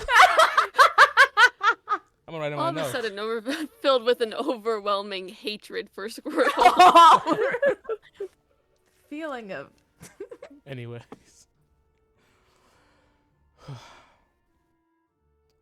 A few hours into your trek through the Liramir forest, you come across and following signs and following a beaten path. Eventually, Cecilia and Jean-Claude, through this pain and through your through this building sort physical, emotional, with pain. through this building fatigue in your body, in your physical body, and your emotional body, I guess. My emotional soul. You come across the unsymmetrical farming town of Garradale. One of the much like Royst, a town that's located along the outer borders of the Liramir forest. And it has a similar structure to it as well. A little bit bigger, however, housing more sort of smaller stores selling sundries, and there's a staple here that seemingly sells wagons and such. You make your way towards the Kirkosh. Goodness, Kirkosh leads you after a little bit of asking around. Kirkosh leads you towards this inn that's called the Warm Cranny. I almost said the Warm Nook, but then I was like, Animal Crossing. I love that game. Nook and Cranny, is that what it's called? Never mind. Yeah, that's what it's called. Tom Animal Nook. Crossing. That was the Warm Nook for some reason. It sounds so familiar. It is a one tier inn, obviously meant to accompany just one night of travel, a comfortable one night. You see this pale-skinned, sort of like luminescent tiefling, who is kind of like tending to the bar at the moment with no business. There's no one around at the moment. Except maybe for like another guard who's wearing the Groven Guard outfit, just sunk into his cups. You see Kirkosh goes ahead and pulling out a bag of money, and he goes, that whole bucket thing, stun I pulled back at the guards den in Royce. I don't think that's gonna go over well. I was impressed by your skills with coin.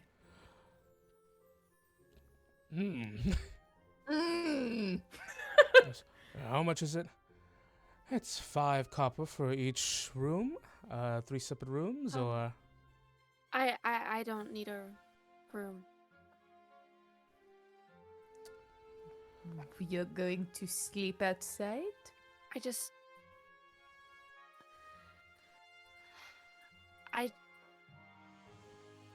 Looking at the map real quick, like, it would be smarter for her to stop probably, but like, how much longer is it until like further? She's looking at like how far she thinks she can go, because it's still like fairly early in the day, right? it is, yeah. Stopping here in this part of the day would just yeah, hit you in terms of progress.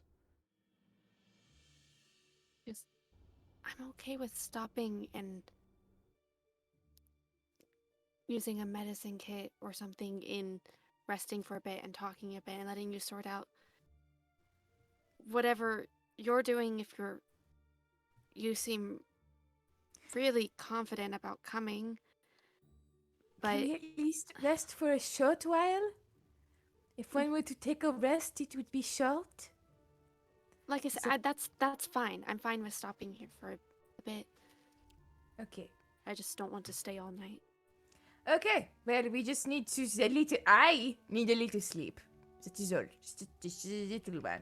Just a cat nap. Just a lot of beer, a lot of wine, a lot of shots, and a nap to nap it off. And to nap off this entire day. I don't think you should be drinking that much tonight or now. I know, buddy. It's okay. Is he okay?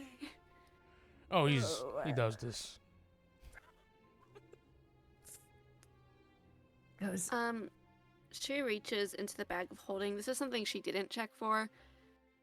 Unless, logically, I would have. You can tell me that. But, does she have any medicine kits or anything? Because obviously she knows how to use them, but... You check now. You have 4 greater potions of healing. Oh, that's good to know. 5 lesser. This No is medicine kit. no medicine kit. That high Potions level are better. the high level adventurer life is all about that magic. That we don't have any left of.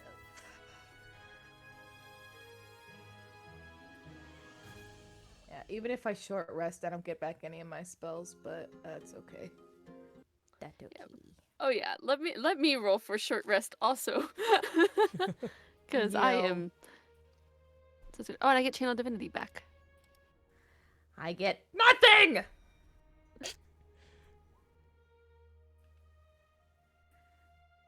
So 16 hit points. I'm gonna just be swinging my axe, baby. Is it for short rest, is it 2? What is it? It's So you can spend up to 2 because it's up to your level, but it's whatever your hit die is. I think for you it's a D10 and Yep. plus your Constitution modifier gets so added. 7, and then my con. Also, my strength thing. Do I get my strength back Oh, after on a short rest? rest? Yes, actually, yes. Okay, great. Plus, and you said it was strength, right, Jenny? And plus your con. con mod. Con. Okay. Yeah. So 9. I get 9 back. I'll take it. And you recover half of your hit dice on a long rest. So if you spend 1, you'll be back up to full tomorrow. If you spend 2, you'll get 1 back tomorrow, essentially. Well, we're doing a short one though, so I'm back up to full. And also, Cecilia, you didn't sleep for a whole day. You didn't Yeah, sleep she's since... gonna start. Yeah, girl's gonna have to start rolling for exhaustion. Give me a con save. Okay. Now Oh! 1 for a 2. 5 levels of exhaustion. I'm kidding. Nah, Cecilia, time. see, the last time you slept was yesterday morning. The events of the day and this wound that you're sort of like nursing at the moment, some of the biggest pain and the most fear you've felt in your whole life. You are exhausted. The physical and mental toll is catching up to you. You gain 1 level of exhaustion. Okay. Oh, isn't that disadvantage on all ability checks? Yes. Yeah. Okay, girl. We want to be traveling the road. We get some snaps in the chat. Can we get some gotta claps? get a little further. She's yeah. When they decide they're resting, she finds a place to sit. But she looks. He said she's like tending to her wounds, kind of slowly. It seems like she knows what she's doing, at least in that regard. But yeah, exhausted. Jean-Claude, come. Sit. Okay, can I have at least one drink? Yeah, Just you can one. have water. Okay. Someone's got to. She's a fucking mess. Someone's got to drive the way. Oh, his eyes kind of like trail over to her. And he just goes, "Hey, why don't you pulls out some money? Why don't you go? You know how to use a medicine kit? You know how to patch yourself up? I don't know how to. Maybe the guards around here can help you." You have a medicine kit? Oh, I can give you money to go buy one. Okay. She knows that they're gonna go talk about her, obviously, but she's gonna let them. Should she buy a wagon on the way out, too? I have the bag, but I guess I'll need a horse. Or a wagon, but that might be a lot for Reginald. Just go buy the medicine kit. We'll figure everything out after that. Hey, we'll figure it out. But for now, just get yourself on a better state. Maybe some coffee. You look very, very tired. And that is not passive aggressive. I am not trying to be a dick when people are like, you look tired. No, you really look tired. So, like a cup of coffee will help.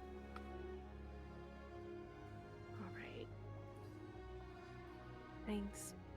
Just goes to go in search of medicine kit, or she's not gonna spy on them. She's not gonna do that. The money's given to you, so you do buy 10 charges of a medicine kit. Each medicine gives you 10 charges. Kirkosh, do you see Kirkosh just lean out as she heads out the door to see that she's not going on the horse? She's not running, right? Not gonna Yeah. run for it.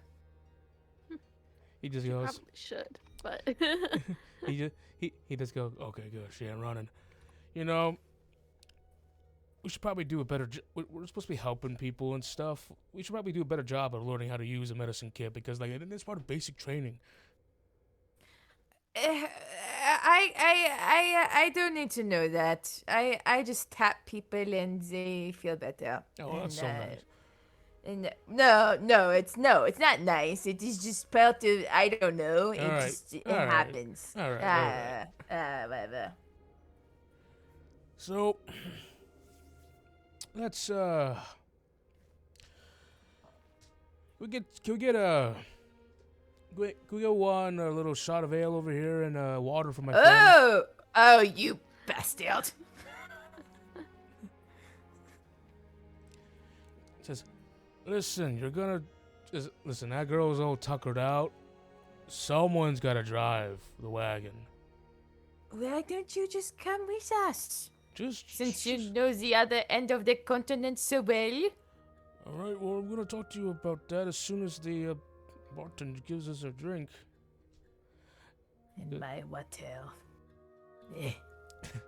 You see these the non-binary tiefling starts whipping up the drinks, leaving one frothy mead on one side and a glass of water on your end, and they just go, "Don't worry, I won't." This says, "Whatever you two talk about, stay good, safe with me," and just walks off to go talk, and he just goes. Kirkosh just goes, "Well, I don't know. Now I don't know about talking. I don't feel." Is there something in my water? Has it been laced with something? Can you put maybe just something of vodka? Just like slip it in there, just a little pump, and then. Oh yes, the famous drink, watered down vodka. Listen, we can't afford much on a guard salary, so we do what we can. Goes, my friend here doesn't need any alcohol. Oh, but I do. Hey, listen. I don't want to scold you. Listen, I don't get into any you know our code. We don't get into any personal details, but I think you need to shape up a bit, because if you're traveling with that girl and she's gonna be set upon by all kinds of whatever, you need to be sharp. You need to be a pillar of strength. I don't feel like a pillar of strength right now. But, yep. Yes, I know. I'm very well. It helps that I am just naturally an alert person. Yeah, I know. Wink, wink. Feet. I don't know what that means. You do see that the tiefling's eyebrows just kind of raise. Okay, so spill my mysterious companion. There's a reason why. As I change the music, there's a reason why I'm sitting here at the edge of the world, drinking my woes away and doing guard work. And I assume there's a reason for you too, but now you're heading out, so something's got you all nice and spurred. I can't exactly make my way out of the borders of this kingdom. I'm sort of a wanted man. Oh.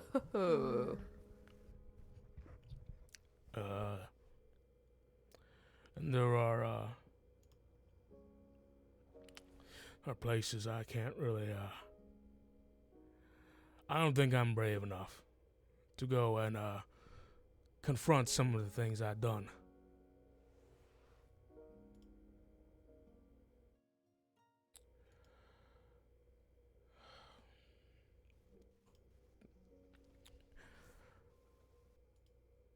I'm not a good person. No, really. I ain't.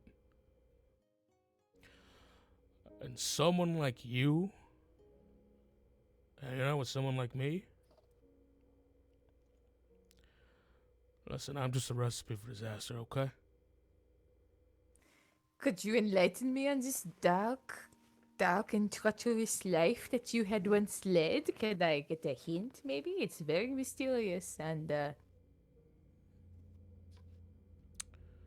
you're so evil, and so dark, and so bad, maybe a hint? I used to... He puts a gold coin out and just puts it on the bar tab. He puts it on the bar. I used to run with a gang back then. Okay. Had followed this orc who spoke magic words and made me believe in everything he said. It was all the way in, and believe it or not, it was another continent. You're not even from this continent. No. My real name is Korash Torowski. Wow. Okay. Okay. Okay. We did all kinds of nasty things, and when you do that kind of thing in an empire with the dedicated folks to hunt you down, From the Empire? yeah, it's not the Solarian Empire, another continent, an Aryan.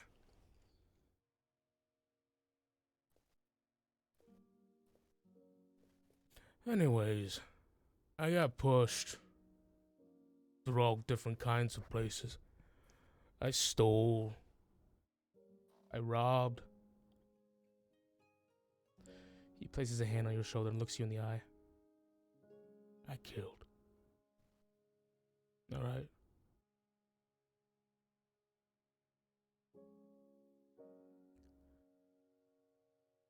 I find myself here. I swear I find myself a slayer of the Empire all the way on the side, and I swear to myself, I'm gonna do right. I have this chance to myself. I'm gonna clean myself up. I'm gonna find someone. I'm gonna find someone to love, and I'm gonna prove to myself that I'm worth loving. Oh. So, meet a nice woman named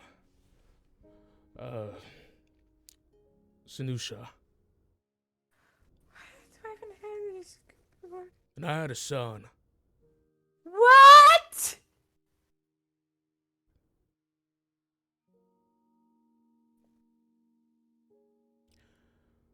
I'm not sure. Maybe it's in my nature.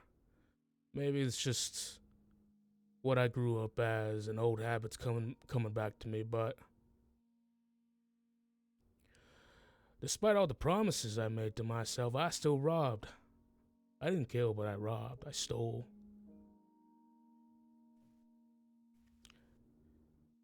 Just got quiet, a name for myself, law came on me, and all kinds of different ne'er-do-wells I took from people worse than me came and tried to take folks from me, and they did. No.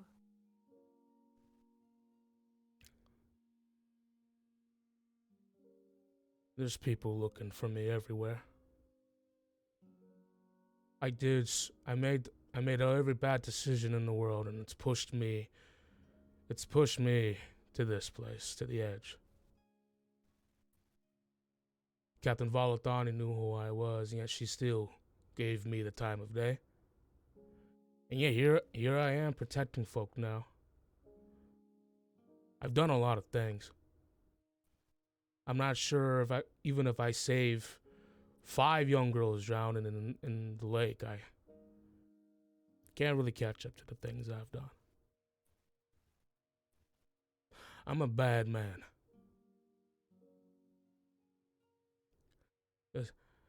After they took my girl, my son, I don't even know how old he was. They let him be. I just dropped him off at someone's doorstep and I walked. I ran all the way over here. There are things I can't. My world's small now. Alright? It's in these borders. It's by this forest. So I can't go with you. But I want you to go. There's a whole world out there.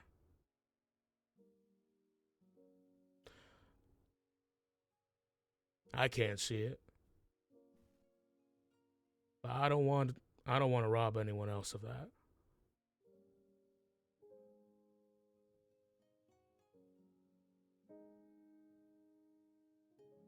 See that?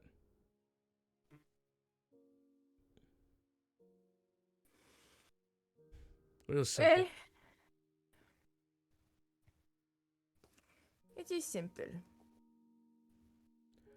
I owe you this much, Jean-Claude.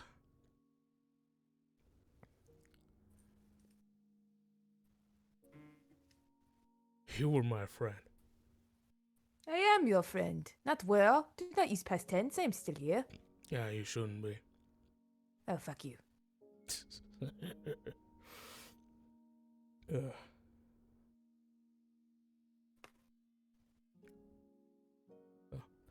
I think I'll just be a big headache wherever I'm going with you. No doubt bounty hunters and guards of every kingdom's gonna want a taste of Taroski. Well, big man on campus. I did not know you were so infamous. Should I get the signature now or later? Depends. A signature on a wanted poster?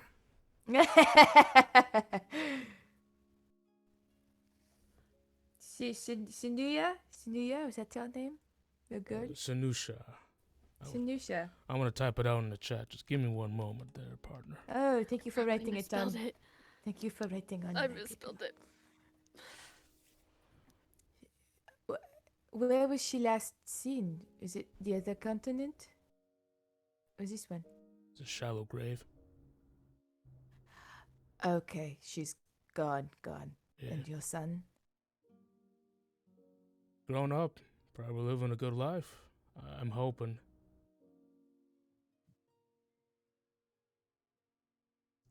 He's in a place called I think it was like Dorborough or something.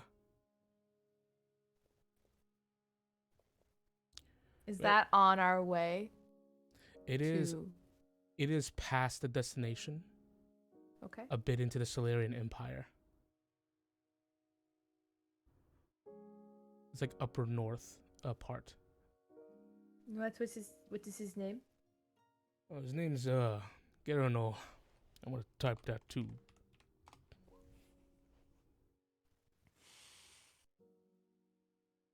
Well, since I am heading out to the middle of nowhere, anyway, I will inquire about your son and fill him in on how hard his dad has been working. Can you tell him that I'm dead or something?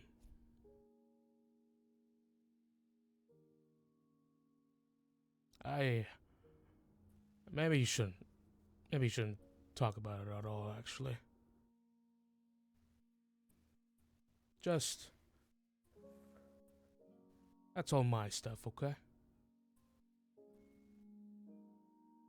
Don't worry about it. You do what you gotta do.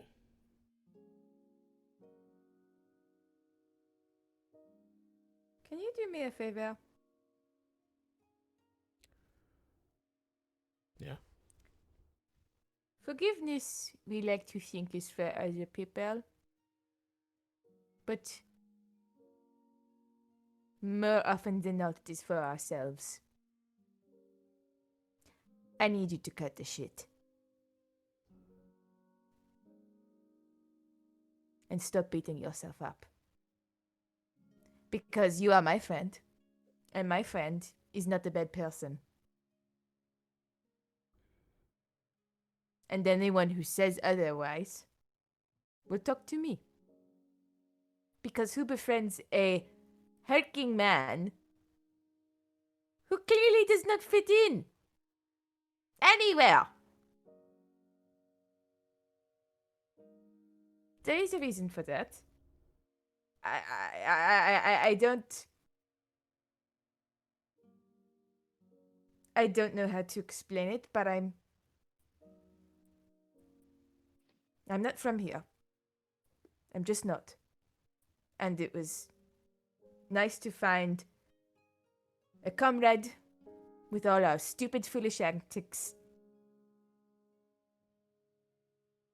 With someone who didn't make me feel alone in a place I do not belong.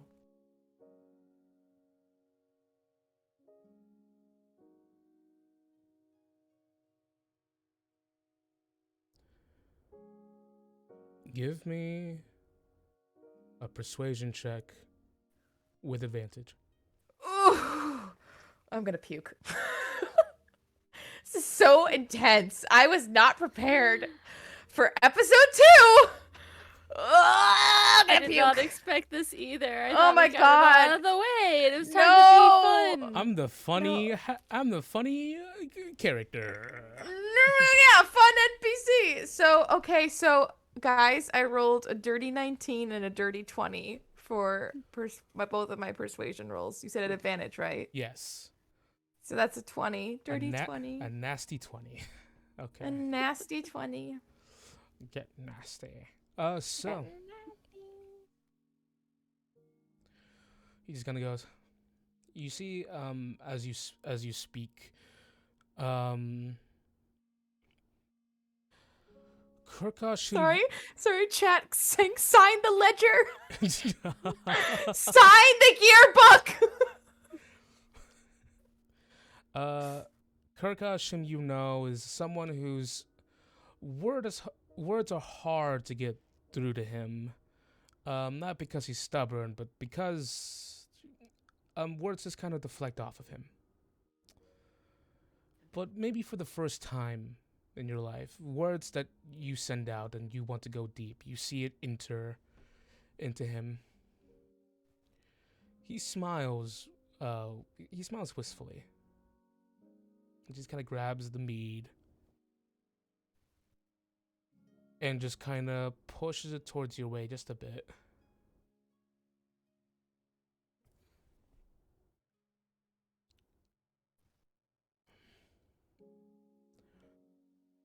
I wish I can go with you. But there's no air inside of that bag. That's why I was asking. I thought you could smuggle me across the border. Oh, I thought you were thinking of putting like someone's dead body in there, which I wasn't going to say anything. I was like, okay, I didn't hear it, I didn't see it. The tiefling bartender just... Well, and he takes out the ledger with the hole in it, slides it across, and goes, "Since this apparently is our... Well, I will see you again. But until then, send my yearbook, you bastard." Are you taking this with you? Of course I am. It has all of the nice things that our teammates wrote about me when I was their captain for one day, which I will never do again. All the nice things they said about you. Clark Green. What? Rathilion Valinor. This is just their names. Know what?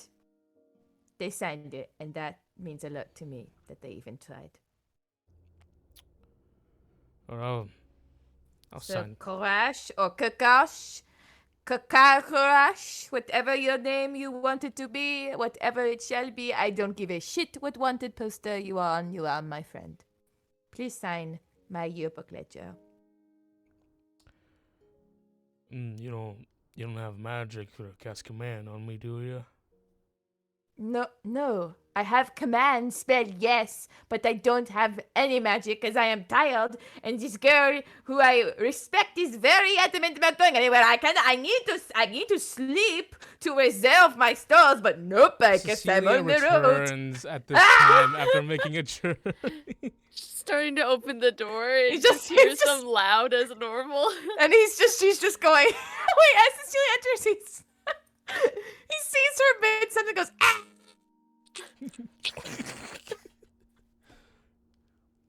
She sees him freeze up and she just shuts the door and walks out again to pretends to go tend to Reginald.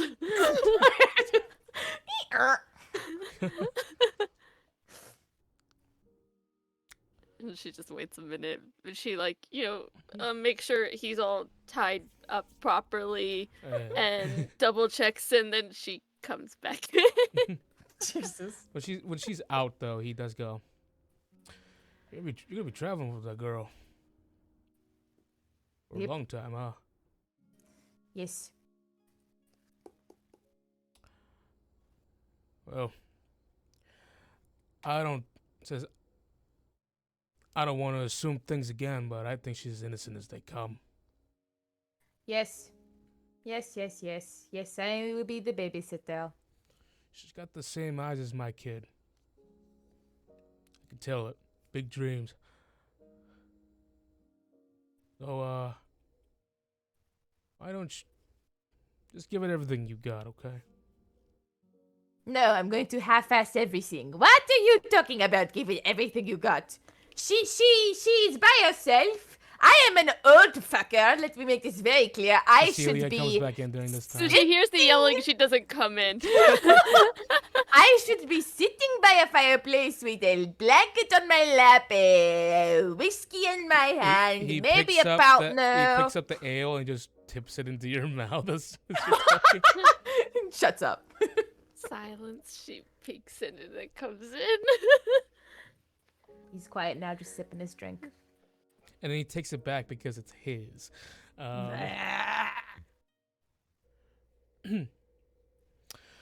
right, the wagon's gonna cost you 35, and one of those riding horses is gonna cost you 75 more. So that's quick math. That's like 100,000.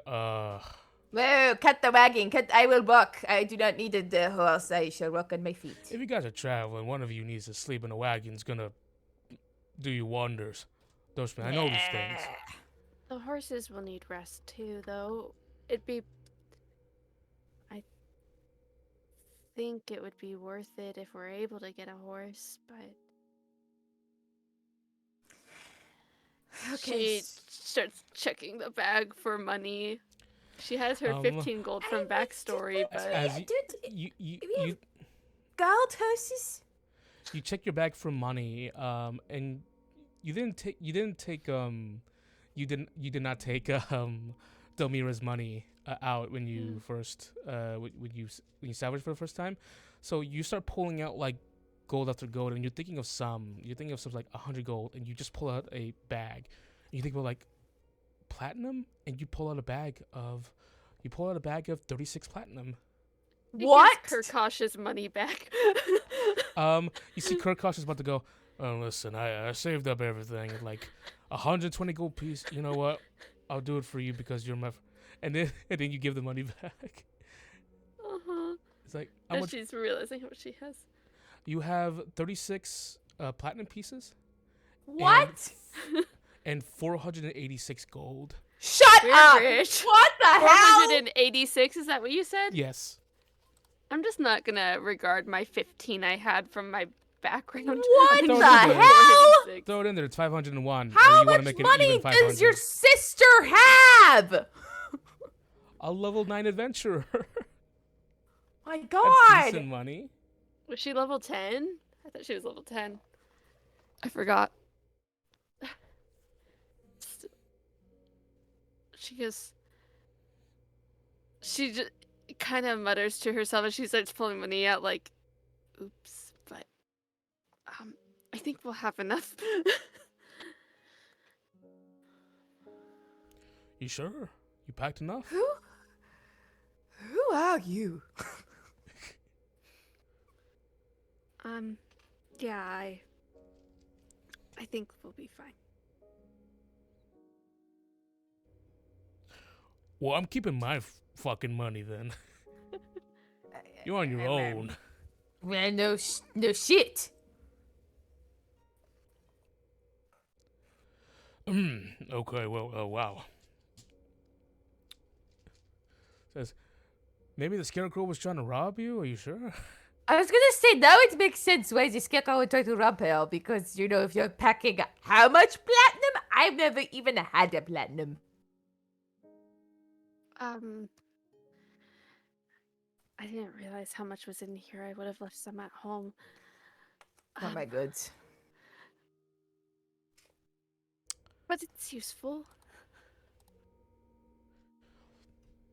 All right, well. How long is to go?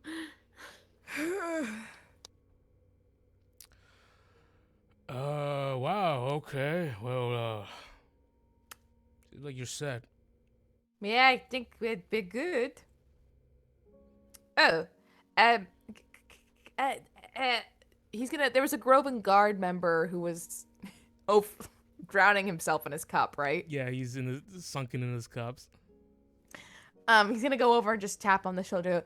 Hello, excuse me. The middle-aged human goes,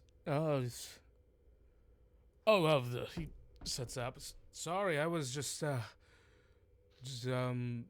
I'm off duty. It's not my patrol hour. No. I'm just wondering, how far does our duties extend? Can I extend my contract to go beyond the forest? Hypothetically speaking. You have to ask Captain Valathani. She's in town. Well, she's at the den. She was just coming around to check up. oh, good. Okay, yes, that is what I knew. Thank you. All right. Okay, so I need to go to the den, and he says to Karkash and well, now I'm like Karash. So many names. Just call him Kirk. Kirk. And Cecilia, he goes, okay, so I'm going to see if I can extend my position, so that at least if I make it back alive, I have a job to return to. Okay, so should we get the horse in the carriage, and I will talk to my superior, and yes, we have things to do. Yeah, I can shop. Yeah. Can I tell you? No, never mind. I'll talk to you again when you come back. What?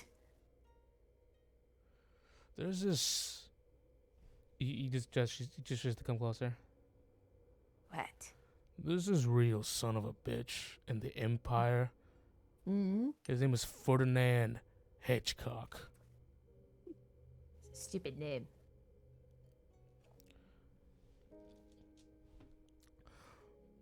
But there's this really cool guy named Crunchy Octopus. He just followed us on Twitch. Oh. Crunchy. Ferdinand Octopus. Ferdinand Hedgecock? Hedgecock. Yes. Oh, I wrote Hitchcock. Hedge. Hedgecock. His last and- name has the whip. Goodness. He just goes, he owes me money.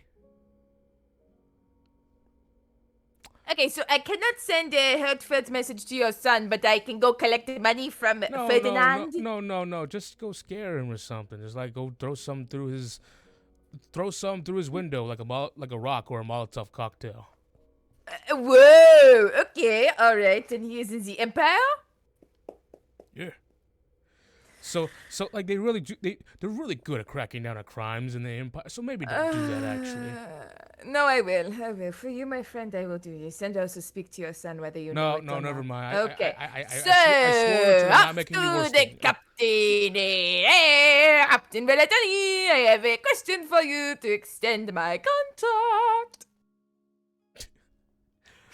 Okay. As you leave, Kurgash looks towards you, Cecilia, and goes, He's a good guy.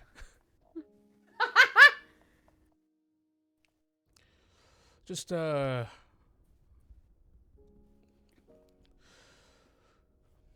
he's good. He's a good guy. Just don't let him hit the drinks too much. Thanks for helping me not drown and stuff. It's kind of my job. So, yeah, just take care of him, you know. He has a brother-in-law on his uncle's side. Got into a terrible horse accident. He was trying to stack horses on top of each Oh other. my He fell. God. How do you have a brother-in-law But as I was on saying, your uncle's side? the important thing is, like I was saying things, is that his brother fell and he broke both of his legs and his knees, his ankles too, and a bunch of his toes. Do you have money for the surgery? That sounds terrible. He's just always running a GoFundMe. 50 gold, but I'll take whatever you can give. I mean, wouldn't he need it for his relation? I'm still not sure how they're related. He's here, so he's here, and I'm the only one who can reach him. 5 gold, that's good enough, you know. I could do that. She gives him a platinum piece. Oh my God. Sweet. No. He takes it and he just stuffs I it. didn't mean to hit that button. That's 20. It's freaking 20 and a 19, and I accidentally clicked it when I was changing my money. He stuffs it. He stuffs it in his Kirk. He goes, all right, nice. I'm going to tell him all about you. That's okay. You don't have to, but I hope everything's okay with his brother-in-law or his uncle or His uncle's brother-in-law. Uncle once removed. His legs were once removed. It's just the bones were removed. They were. Just the bones? Or were his legs never Oh, yeah, they were. Yeah, well, what were you gonna say? amputated? Yeah, put them back on. It's gonna require like another platinum. Stop. No. No, it's okay. I'll ask They someone. I'll can't- ask someone else. No. She turns to Claude. She goes, and I know you seem like really, really, really sure because it's kind of crazy, but you're really sure? He nods. Actually, no, I'm not sure of anything in my life. I am never sure of any of my decisions or any of my choices. But I heard her voice.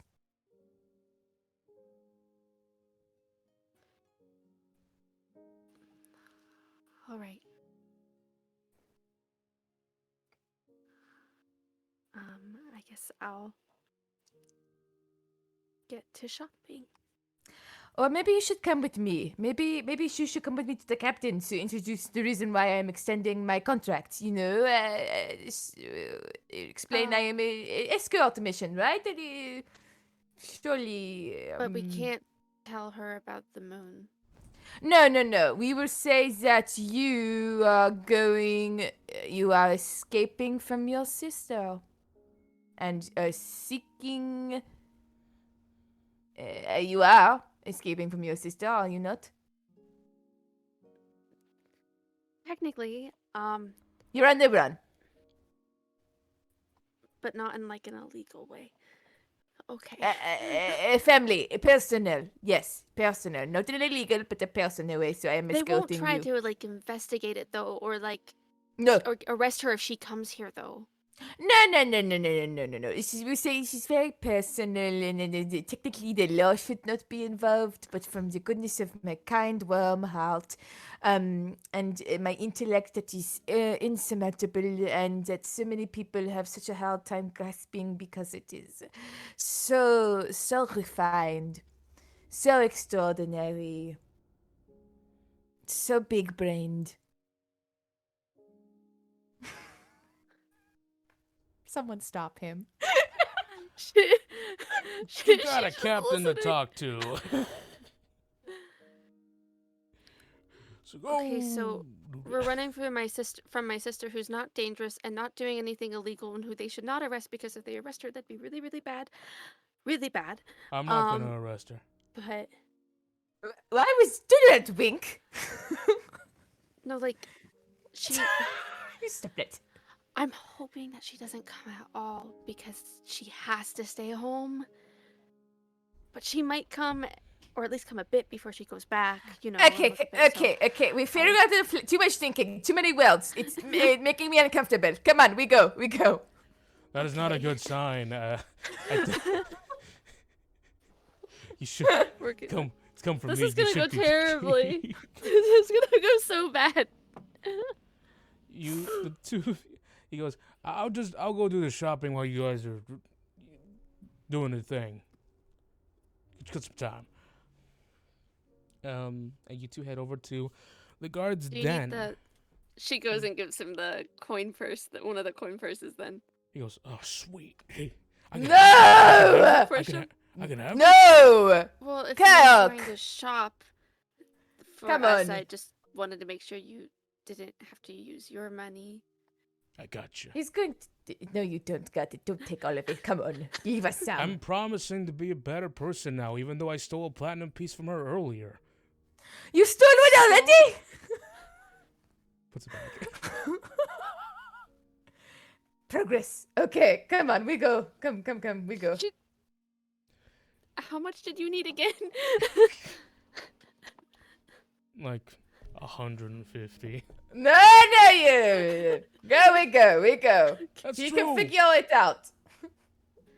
Okay, fine. All right. You make your way to the guard's den.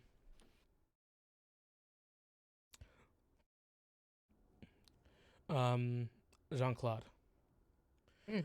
As you enter into the guard's den, this one in particular, not of a not of a not a better build than the guard's den that you have back in Royst, but still one that's what's the word, like comprehensive nonetheless. It's still gosh, I cannot think of the word right now. Capable. Goodness. Mm.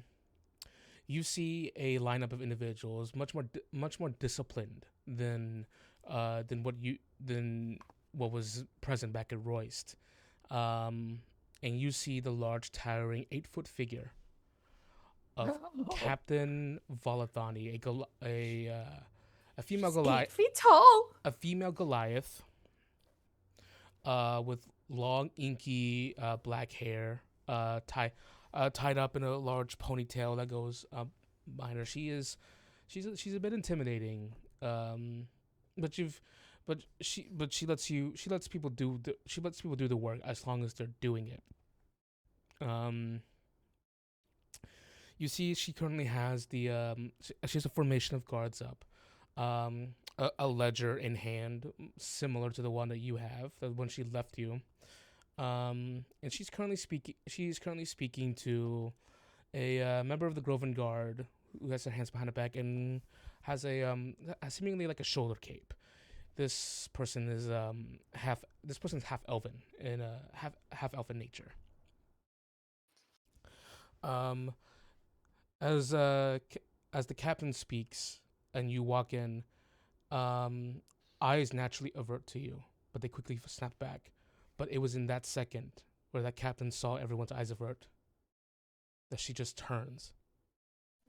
And her eyes, big leering eyes, fall on you at that moment. It's enough to sober anyone up.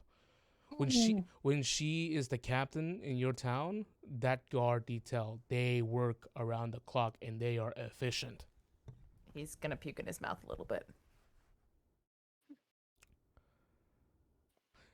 Seeing that, you puke He's in your mouth. terrified. Like Captain Valdana gave you your job. I know. He's terrified. She looks towards the other.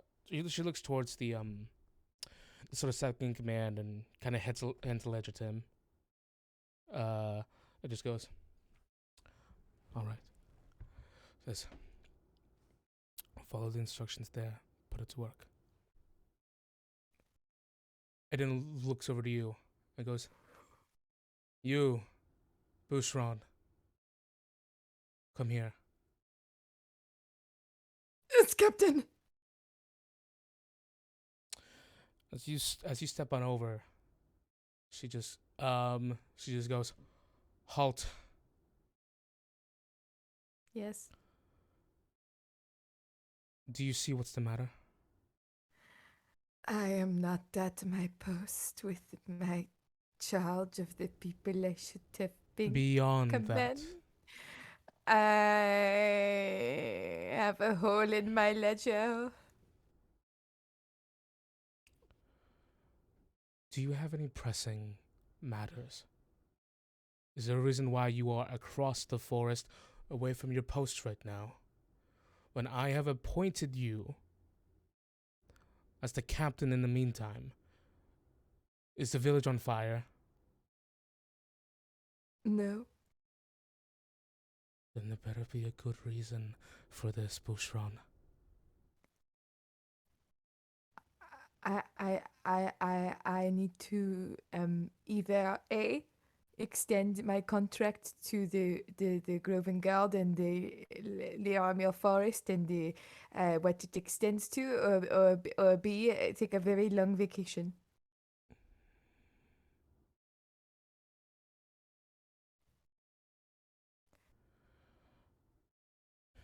This She's girl needs nervous, help. but she sees how nervous he is too, and she's like, he saved my life.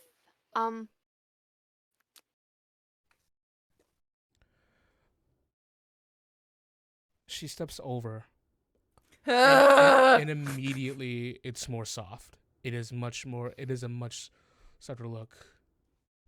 She goes. So what happened to you?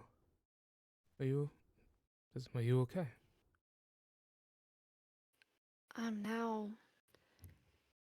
Now I'm fine. But there was this monster in the woods, and it attacked me, and he was able to kill it. So, A monster. Hand me my ledger. Points to you. Points to you, Jean-Claude. The ledger that I have or a ledger that you have? Give me my ledger now. Oh God! Oh the yearbook. And he hands over the hole in the middle ledger with all the doodles and the names signed. Oh God. Tucks it underneath her arm. No! Can I have it? Does not respond. Oh no.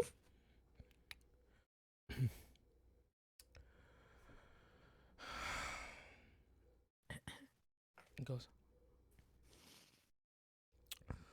Polar. Gestures for the half elf to come over. Open the ledger. And you see that the half elf comes over with the full ledger, opens it up, and begins to get ready to duly take notes. She just looks at you. She goes, "First of all, I'm glad you're safe. Can you just describe to me what the monster looked like?"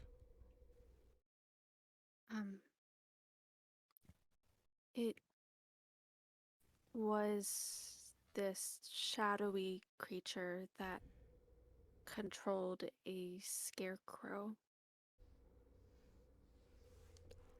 And it could speak, and it had this bear trap and kind of shadowy claws and things.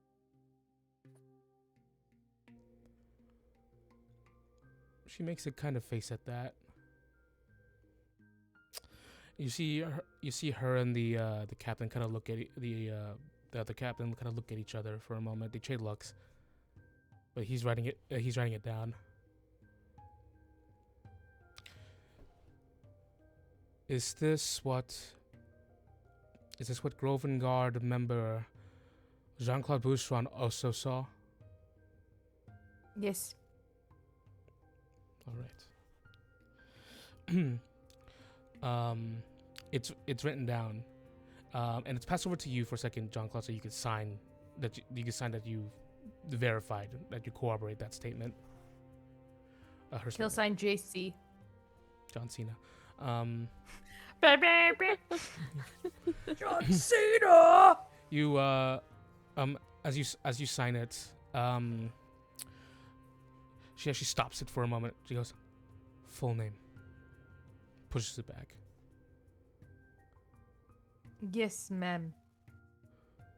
He signs. Captain. Sorry, Captain.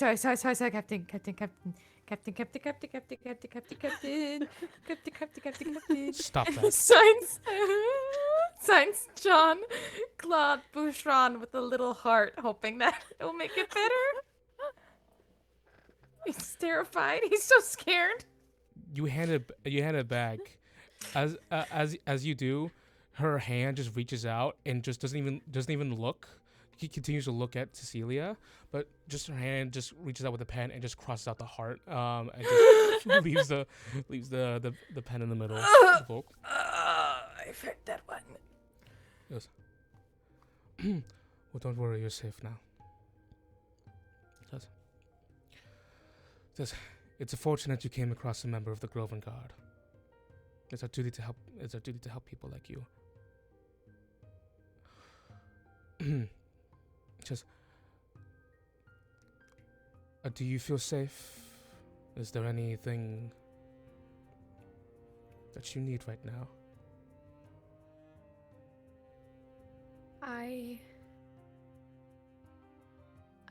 I just need to keep.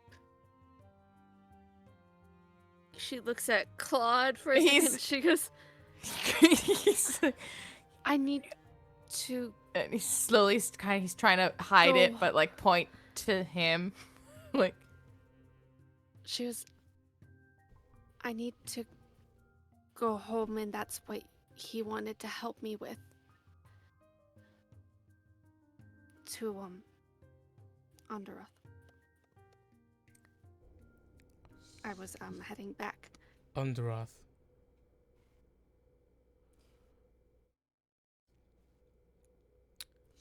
Where is Underoath exactly? It's a very long ways from here, but to me it was in the Solarian Empire. Solarian right? Empire, yes. It's in the Solarian Empire. She needs an escort, Captain. Especially with creatures roaming the woods of which we were investigating. Co-Captain Kokosh and I. It is not safe for a young adventurer to head That's back quite home the by herself. That's quite the journey.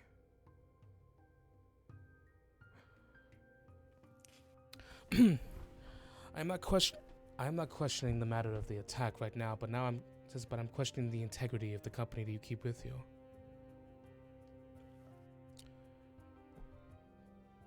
Just, I'll find someone else. Find someone else to escort her, you mean? Yes.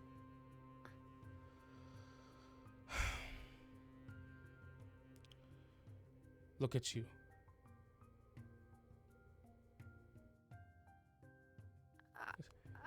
You're not I going to don't be feel the one going with her. What? Pardon me, why not? You made me captain. Surely you believe in me in some sort of way. Why not to help this young woman who I've already protected and proven that I can? I don't feel safe with anyone but him, because well, I almost died, and I just feel more comfortable with him. Oh. Ouch. My heart. Jean-Claude, can we speak briefly? Yes, Captain. and as he's walking away, he gives like a slow look of horror towards Cecilia. Like if he had eaten anything, he would be shitting his pants right now. I feel He's so lucky terrified of that I this did woman. not have to make a deception check there. Oh my god. Oh my At god. disadvantage. Oh my god. Anyway, yes, John Claude goes off with the captain who's gonna kick his fucking ass. Look at you. Oh boy. Look at the state that you're in right now.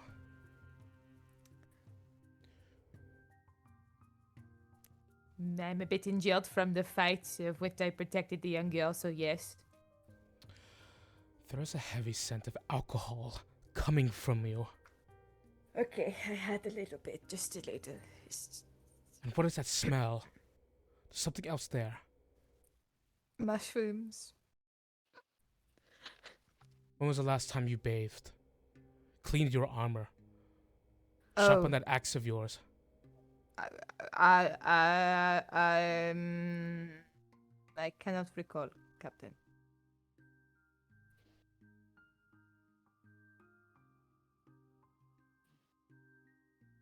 I named you substitute captain because Because you're right, I did believe in you, but there was another version of you that I saw when you first came here. Another version of you when I named you a member of the Groven Guard. But today you've done everything to prove me wrong. But you done one good. But you did do one thing, extremely important thing. The Groven Guard is all about.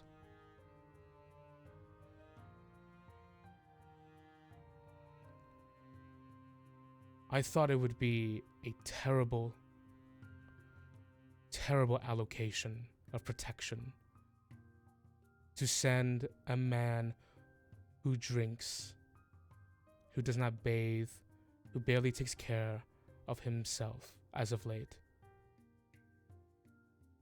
to rely onto her, the protection to defend her from every horror on that road.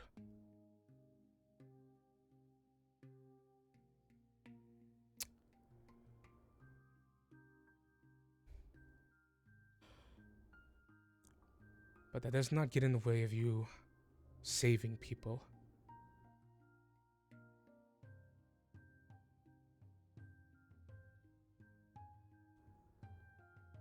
That has been proven to me at the very least.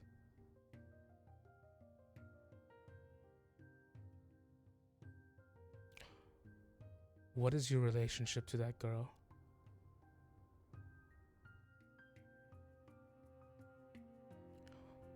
Why is she vouching for you so hard?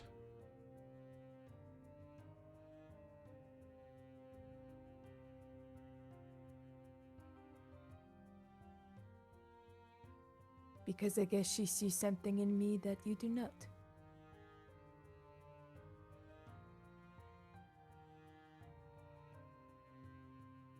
Or once did.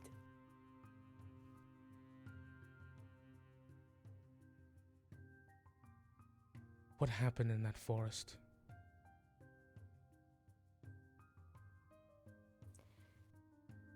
Undead. 2.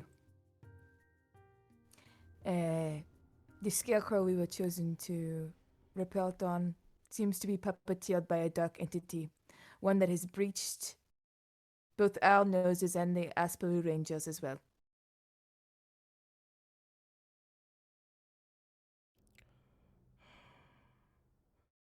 A dark entity.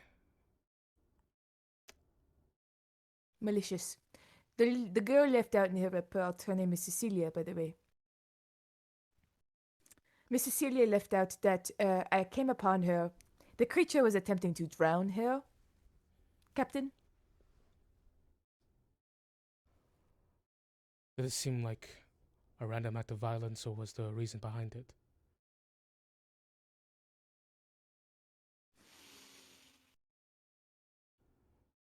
From what I gathered, it was a malicious spirit with dark desires. I do not know why. I was merely there to protect. Is that a deception check? I need That from you? is. Give That it to me, give it to is. me. That is. That is. Because how else am I gonna play this? It's a white lie, but a lie nonetheless. Like half a Half lie. a lie. Oh, you're a, twen- good liar. 23? Tied. With the same mod. When it comes to a tie, Oh my god, wait, we did tie! when it comes to it, so Jean-Claude rolled a 23 deception. Captain Voladoni rolled a 23 insight. Oh my god. My ruling when it comes to this matter, typically, I give it to the player's favor. Oh. Okay. But I'm kidding. That was an asshole move. I was gonna be like, but No, I don't like, know in though. this case, we could clash and roll again. I would. That's what we did with Irie and the Air Genasi guy. Not Irie, Reba. It's No, it was Irie. Never mind, doesn't matter. technically this is, since we have the same modifier, we're just rolling a d20. Oh, so just flat d20s. Yeah. Ooh. You down? Okay. I'm do it. down. Let's fucking do it, baby. If it's a nat one, fucking it's a nat go. one. Let's Game fucking ends. go. If I'll let you you go mess first. up. All right. Ooh, come on, John. So just a flat d20, yeah? Yes. I opened up the wrong tab out of panic. Okay. All right, let's see what we got here. So my roll for No! was a natural one. She might. Natural roll. one. An Oh, 11. 11. And that is where everyone, my bad roll was waiting. It was waiting. It got me hyped in combat. It made me think I was on the top of the world. And the dice humbles you. Humbles you. What happened? Why? I cannot explain to you. I do not even understand me. myself. Oh. Bushron, you can tell me in confidence.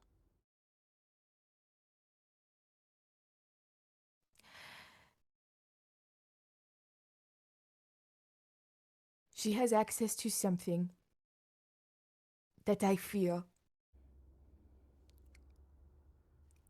If the wrong hands, for which we have clearly been shown, get a hold of it,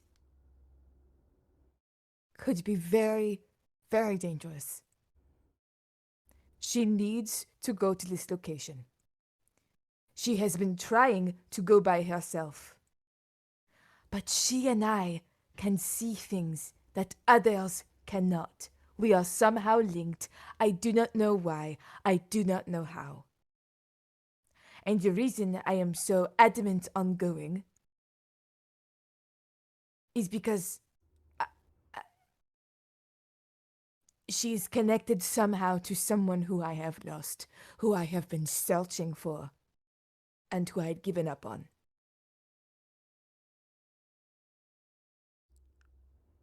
Please let me take her. I am not perfect. I am a fuck up. I know this. Look at me. But I will take care of her. And maybe that's what I needed all along. Someone to take care of so I would finally take care of myself.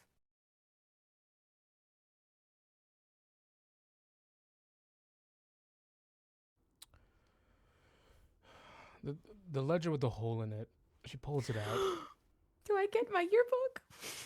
She holds it out, but not to offer it. Put your hand on it. He goes, should I put my hands in the hole? No. My fingers? No, okay.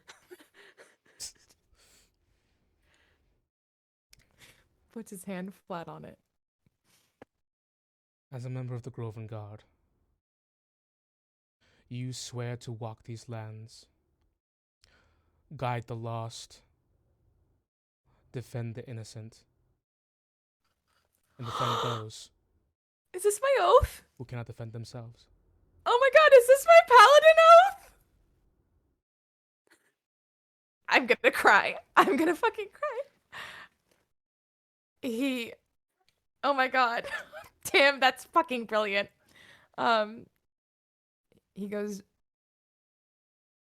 on this I swear. As a member of the Groven Guard, you have an oath to guide those who are lost, to find those who are lost upon others.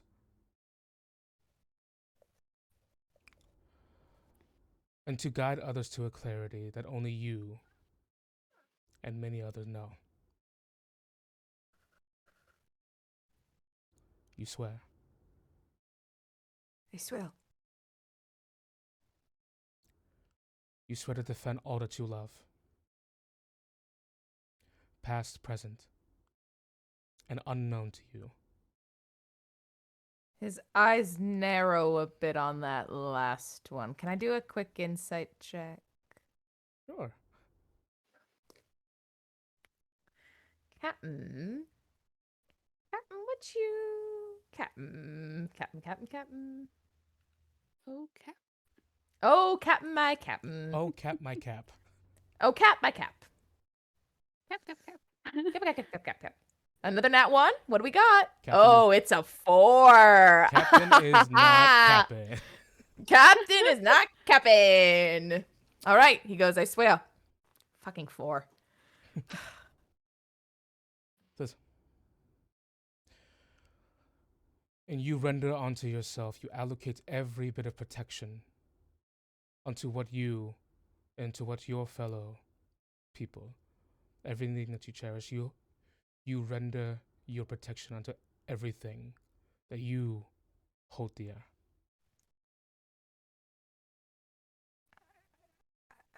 I do my best. Yes.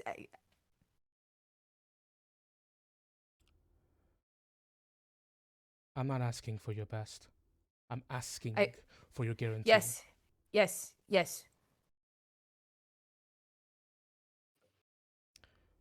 She then gives the book to you. You swore. And you feel you feel your bracelet just Oh my god. What oath light is it? for a moment. What is it? You'll get to see. Is this a homebrew? No. What is it? You'll see. What is my oath? Tell it to me! I've written it all down! But that said, she goes, perfect. As soon as you walk these lands, you are still a member of the Groven Guard. And as long as you guide this, as soon as you guide this young girl, she does a double take. As soon as you guide this young woman, as long as you guide her, you'll be performing your task.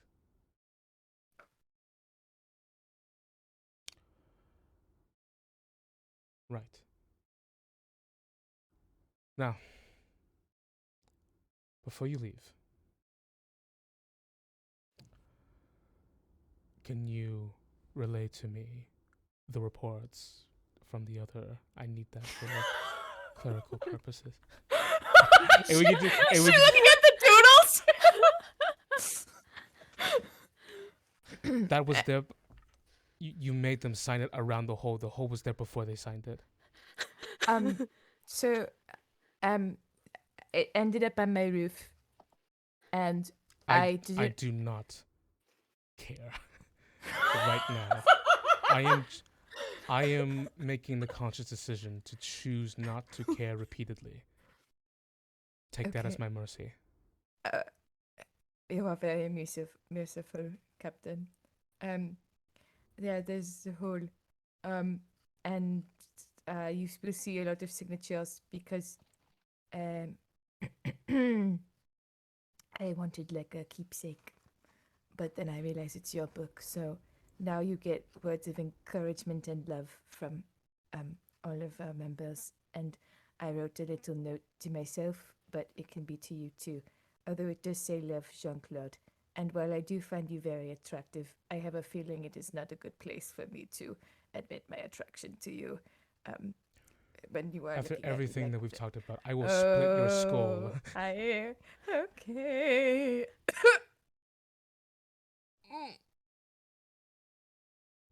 Go do your duties. Buy yourself some new armor while you're at it. Yes, Captain. She just reaches into her. She just grabs a bag and just shoves it into your chest.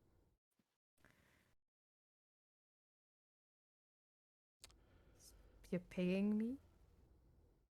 Buy new armor. Yes.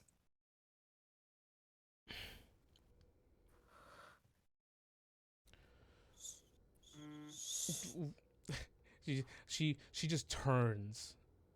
So, hypothetically, do you have someone you're seeing?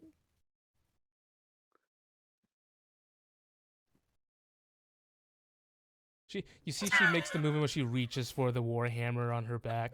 I thank you, Captain! And he is sprinting. He's sprinting out the door.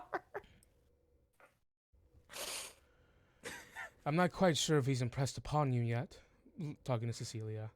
Because he's gone. Yeah, I know. he's gone. He's talking to Cecilia. I'll get my charger. I don't know if he's impressed upon you yet. But when it comes to the matters of lives, there's no one more diligent.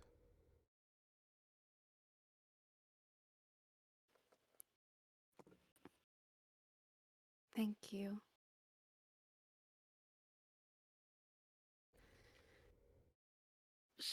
He ran out. She kind of looks that direction. He does that sometimes.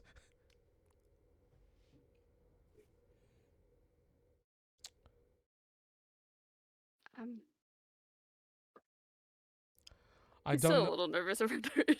I don't know the matter of your quest, Oh God.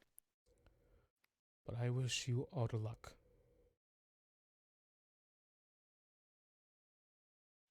Thank you. May the lights guide you, friend.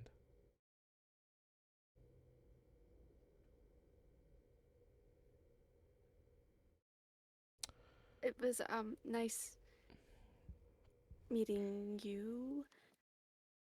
I'm going to follow him. He should be back by now. Love this.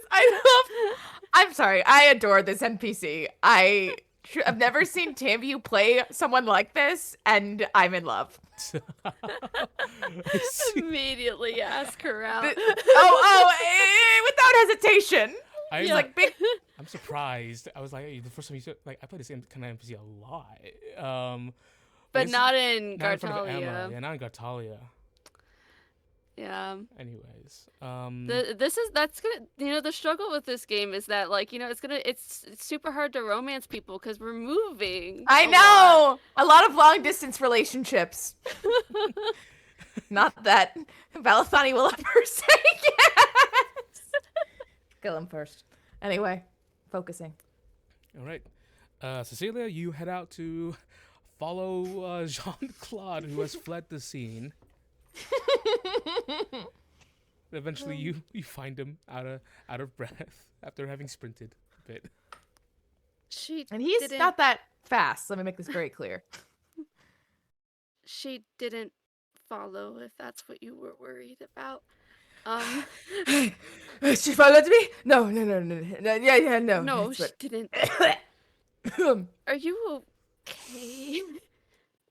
Okay. Do I look like okay? Help me pick out Alma. Help me look. Help. Okay. Okay. There's no blacksmith in this town specifically. God damn it!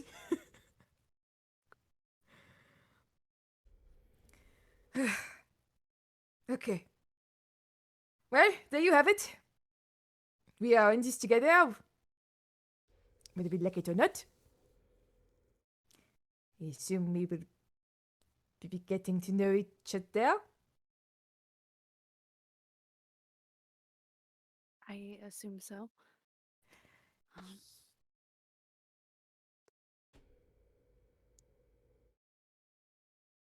No offense, but Oh God, I smell, don't I? well, yeah, now that you mention it, Oh, that wasn't what you were going to bring up, though. Oh, there was something else. Oh, jeez. Okay, what else? I smell and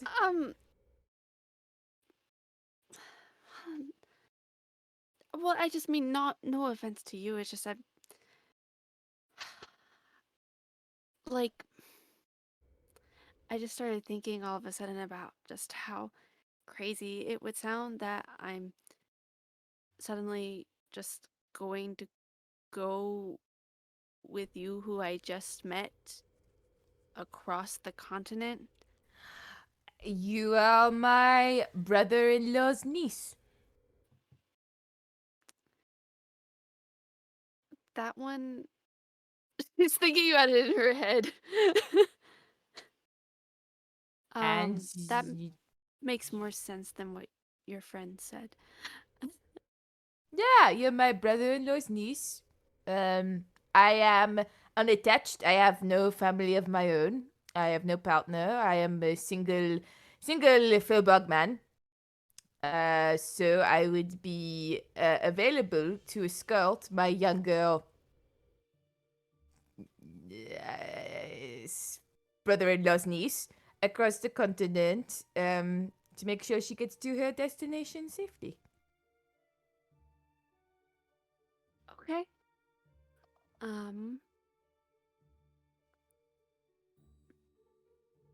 All right. I guess now we should look for your friend. He might have be prepared for a lot less coin in the bag that you gave him. There might not be as much as we left with. Is all I'm saying. I started to realize that Yeah, When- yeah. after it was kind of too late. You know what?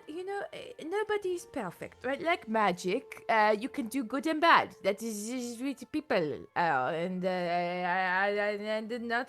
not magic good. You cannot even say magic is good or bad. It is just magic, right? That's how you use it. So maybe he will use the money for good. If he needs the money, I'm sure it's fine. I He think doesn't need we the have a money, lot. but if he uses it, I'm sure it will go to some use. Okay, so shall I call you Miss Idlewind? Idlewild? Miss Cecilia? Idlewind was right, but Cecilia's fine. Miss Cecilia. If it's easier for you to call me JC, I don't know. Whatever you, I do not care. If we are under familial relations, I don't know. It could be your older brother. Could be, I don't know.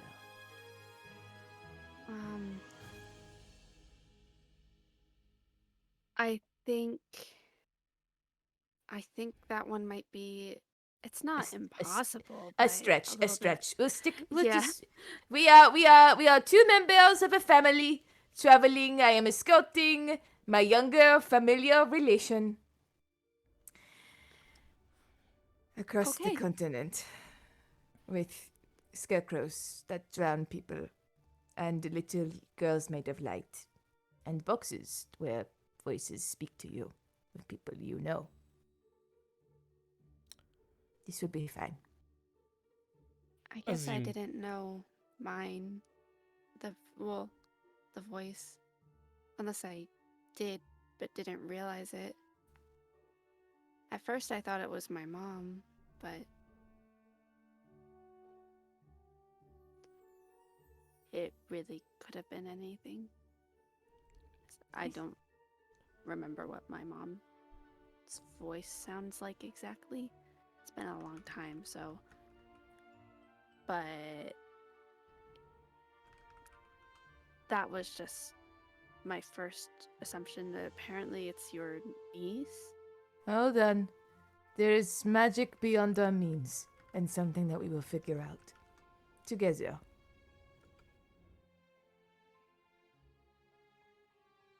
Okay. Right, booby bet? Nope, I can't say that. You are a young woman. Nope. Right, comrade?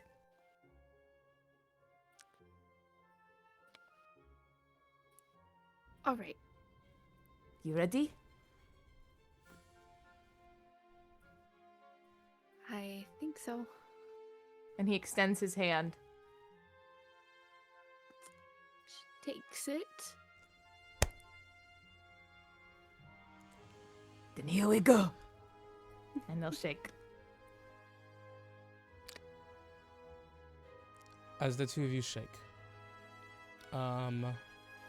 you see peeking around the corner, Kirkosh, who just kind of like looks for a moment. He goes, "Oh, good, you're not dead." No, but I almost died. Very many. Yeah. Well, I got everything all set up. At your town waiting for you. Packed bedrolls and stuff too, cause I really care. I care about you. I think one of you needs a good rest while the other one starts driving around. So I made it and everything. Thank you for getting everything.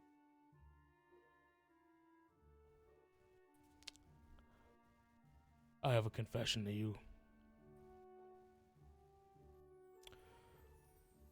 The whole brother on his uncle's side thing, that's like really weird and impossible. That's because it was a lie.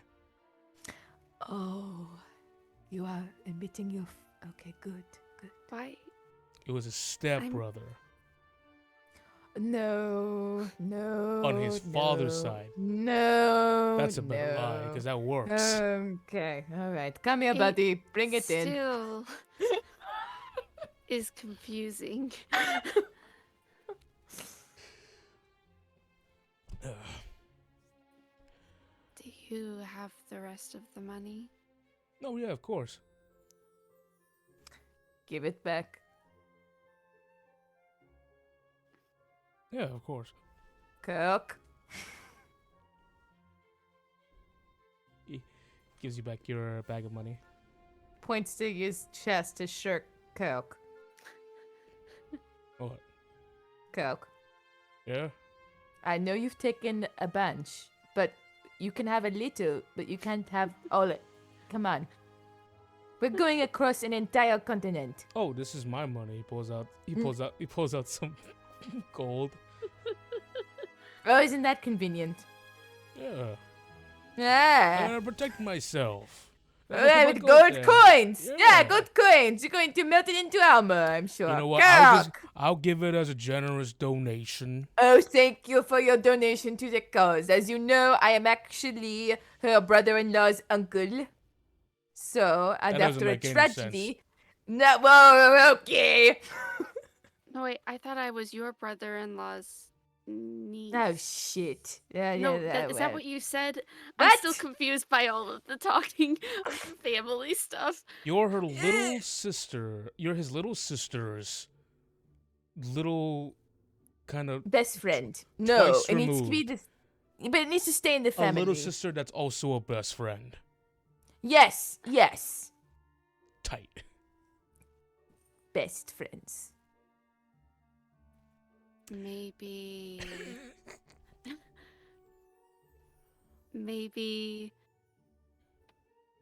I just hired you to come with me Okay. That's fine too. since you are a guard and everything. The Groven Guard. I took an oath. Oh, yo, I didn't tell you this. I took an oath. Oh, you doing oath? I took an oath. It was like the coolest thing ever I've ever done. Whoa, you Yeah. you promised something? I don't envy you. I did promise something. I did for real. It happened. Oh yeah, swear. I totally To believe protect you. the Let's come on, let's people. go. Let's go. No, I did. Come on. He starts walking. By the way, how much money am I should I Out mark of? off now, Timmy? You are out of a total of 110 gold pieces, so minus. Jesus Christ. So I'm at 390 Yeah. instead of 500. Oh my god. Okay. It's crazy how much smaller when it feels when you get into the 300s range when you started at 500. It's so bizarre too. Like no spell slots, but all the cash. So, with Jean-Claude's protest ringing throughout the air,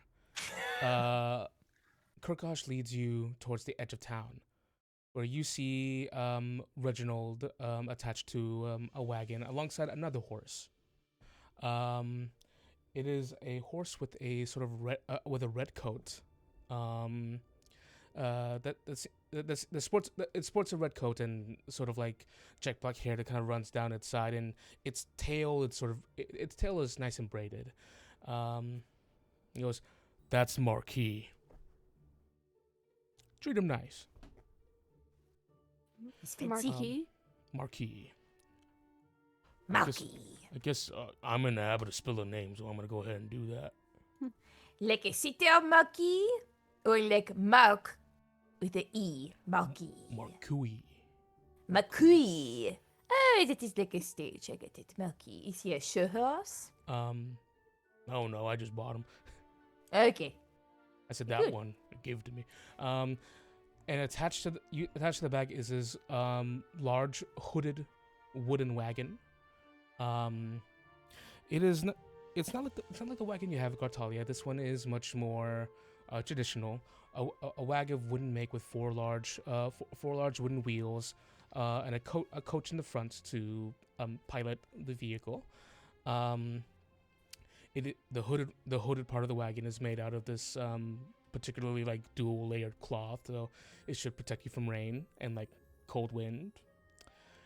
It looks travelable. Oh boy. We're doing the thing. We're doing it. Okay. Okay, it's all real now. Okay. Deep breath. Okay, too deep. Okay. Kind of did the same thing a little bit after I left. But Reginald just kept moving, so it was okay. That will be our motto. Just keep moving.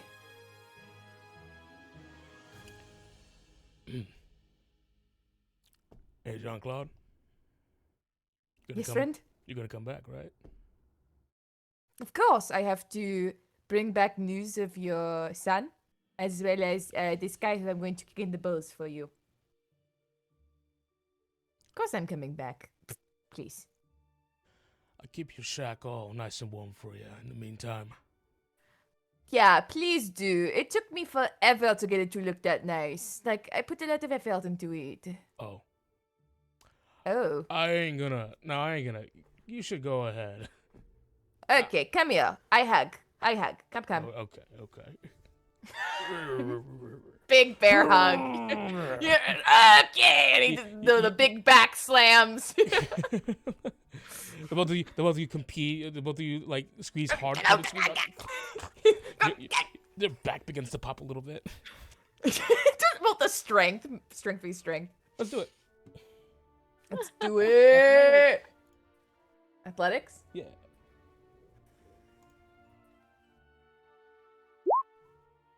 Oh yeah, beat that in 8. A 6. So I didn't beat that. You rolled an 8.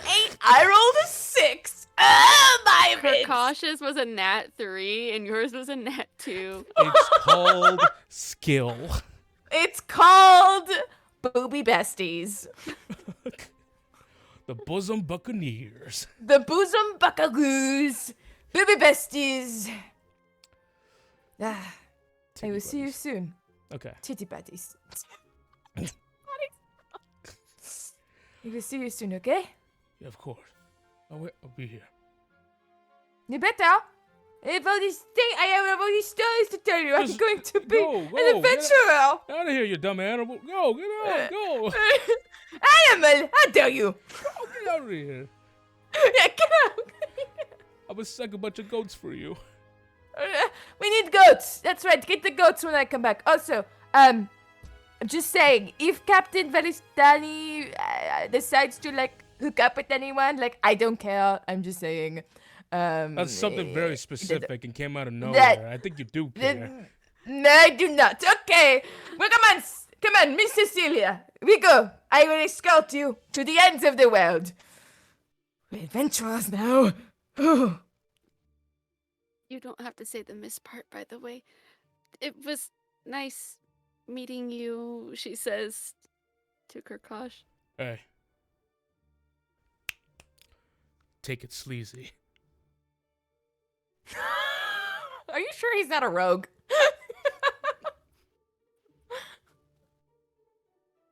Bye. They just stare at each other in silence. That moment of silence. Oh God. Take care of each other.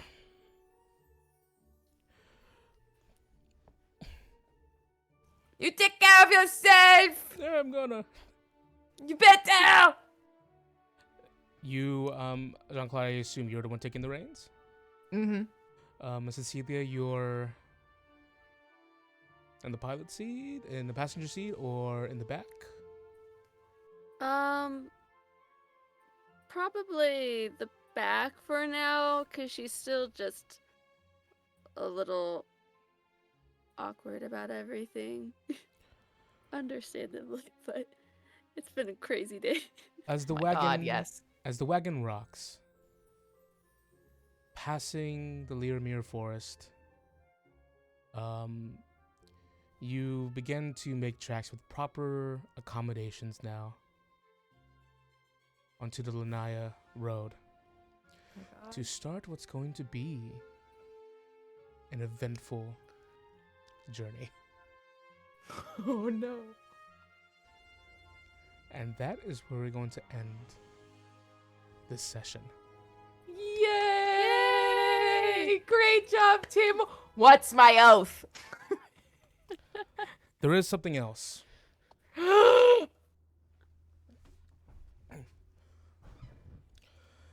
In the Solarian Empire, a professor of the arcane gestures towards charts of stars, Whoa. towards students, towards diligent students, some taking notes, but some unaffected by the presentation given to them, and some unable to take notes because they are drawn in by the charts in front of them. They are drawn in by Professor Erlemeyer's musings.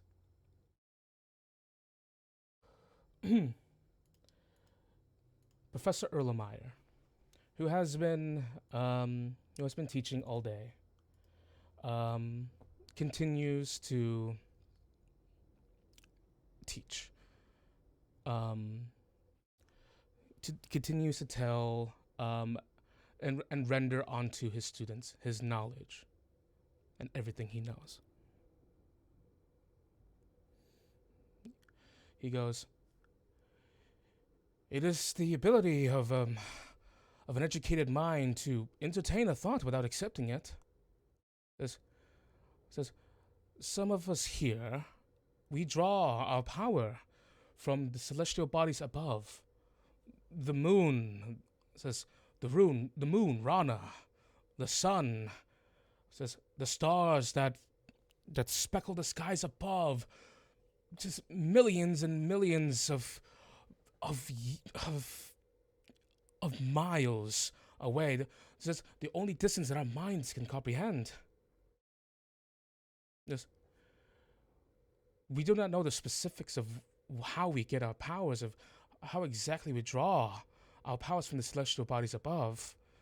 Is it faith? Is it a shared faith, or a shared, strong, banded together faith that we all draw our power from? Yes, is it truly our combined minds together in this upper idea that we believe in, strong enough to manipulate the weave, to grant us powers to manipulate the world around us, to create food and water out of the air, to summon these arcane projectiles out of nowhere? he rubs his face for a moment, and he rubs sweat off. A wipe of the brow, and he realizes he's short of breath. All right. There is a lot of wonder in this world, and it is from that wonder that we use to create our own miracles. Yes, that is what the arcane is. That is the power of the weave that we draw from. And as he What's wrong with this wizard? as he places his hand on his nose, his hand leaves his face for a moment to see that he has drawn a palm full of blood. Oh God. Professor Erlenmeyer. Professor! He falls. He wakes up soon after. Groggy and leery-eyed, he looks around to see two students around him and the nurse of the academy. A small, impressionable old gnome. Professor, are you okay? One of the students go. Oh, my, perhaps I've, it's not to worry, students. Simply put, I just put a bit of too much work into myself, as of late. He goes, Professor, you are bleeding. Yes. Thank you, Ursula. Thank you, Jeremy. Perhaps a break is in order for me. The nurse goes, you can leave now, student. I have it from here. The two students leave. The gnome goes, again. It happened again. Yes, it has. Thank you for everything. Thank you for everything again. Miss Stone, it's just, says, I cannot figure out why. Says, no divine magic can seem to alleviate you of whatever you have. Says, you need to seek out practical medication. Someone who knows the body well, not just a wave of the hand. Right. I'm sorry. You were muttering something in your sleep. I was. Names. Oh.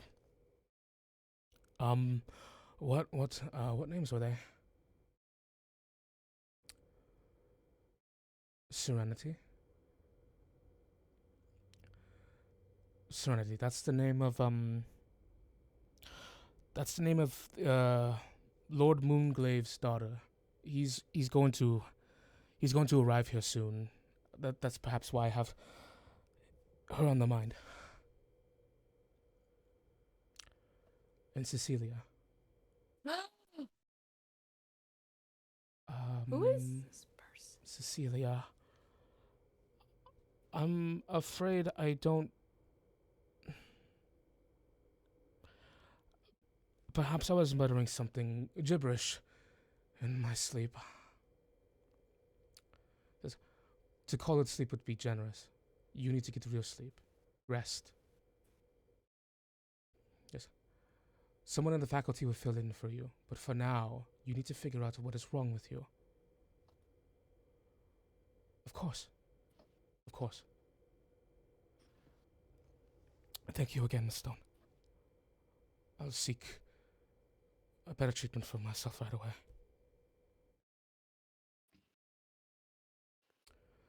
He returns home. As he does. Lindis, he opens the door. Miravel? No response. Oh no. As he walks in, making a beeline towards his bedroom. He looks himself in the mirror for about a moment. Pale, backs beneath the eyes. Long drawn brown hair that splits in the middle and careens down each side. He had compared that image to the image he saw in the morning, and it was already so different. He edges himself towards the mirror and he goes, "You're back. Why?"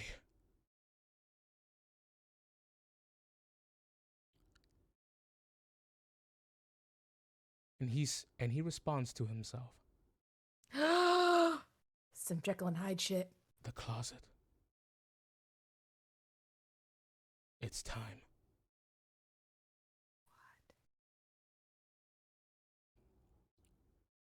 He opens the closet. And with a deep breath, scours through mountains of cloth long tossed there before, dust cobwebs torn apart. As he reaches for a small wooden box. And he goes,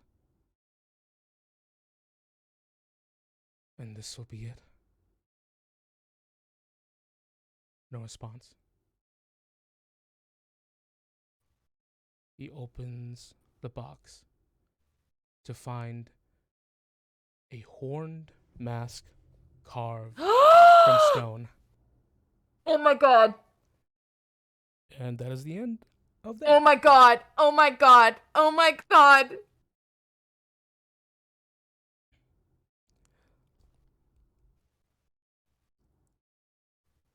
Copying a good bit from Abria Iyengar. It's a good effect. Oh Love. my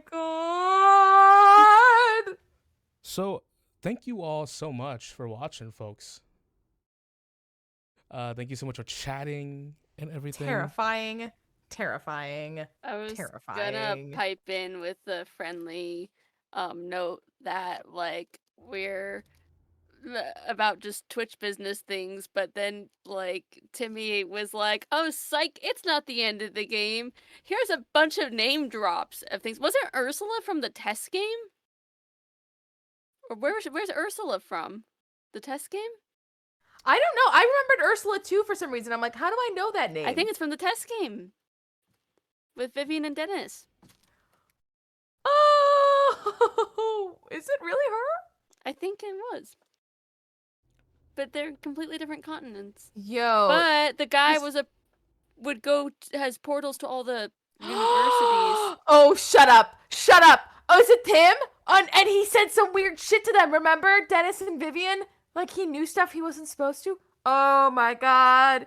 Oh no, I can't handle this. Can't handle it. Can't handle it. Nope. Nope.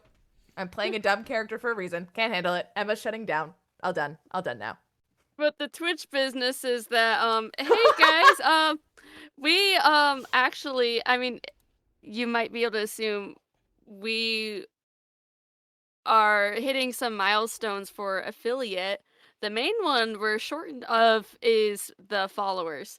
So I appreciate everyone who is followed because we're excited for emotes specifically. Yay. That's like the main thing we're Emotes! really excited about. We want the emotes.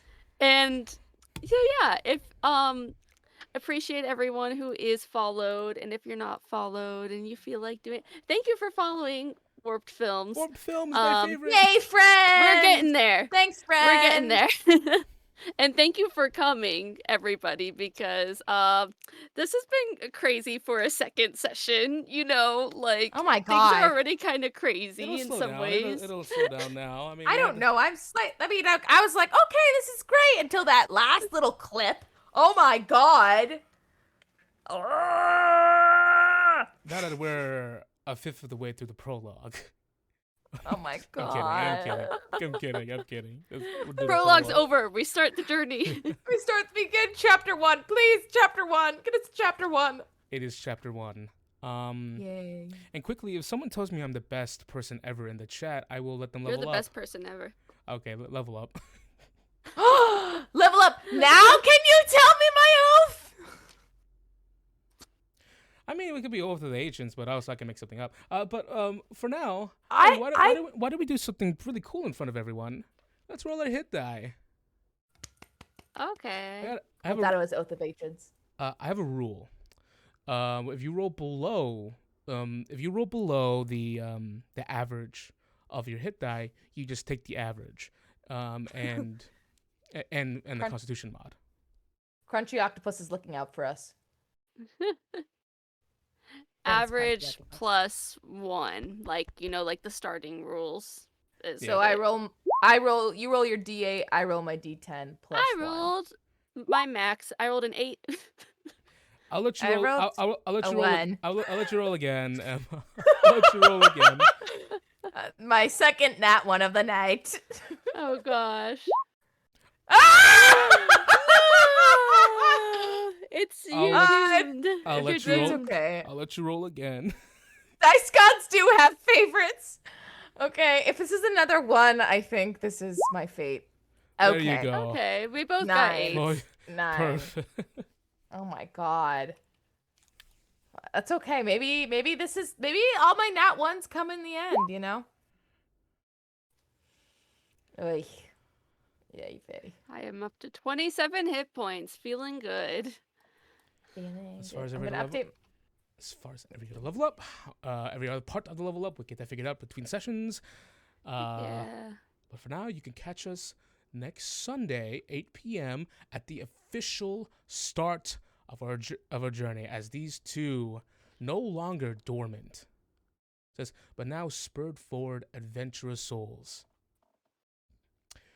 began their ruckus. Here we are, baby. So Oh. exciting. All right. Well, with that said, is there anything else that anyone wants to say? Songwoven! Songwoven! Thanks again for Songwoven! coming. Thanks for coming, guys! Woo! Or listening if you're podcast people. Or listening. Oh yeah, our podcast is available on all platforms if you want to Yes. listen instead of watch. Our videos get uploaded to YouTube. Our TikTok is coming along. I promise it's coming along. But in the meanwhile, follow our Instagram. She's pretty, she's cute, and our Twitter as well. Discord also, we have discussion for latest episode in the Discord. We've got our dedicated friend Maxim posting his stream every day in the Discord. but also we post when we go live and news and things like that. And it's very easy. We have our link tree that you can access all the social media that you need, or the podcast if you would like. We'll see you next time. Sunday. And with that, thank you all so much for watching. Bye. Bye.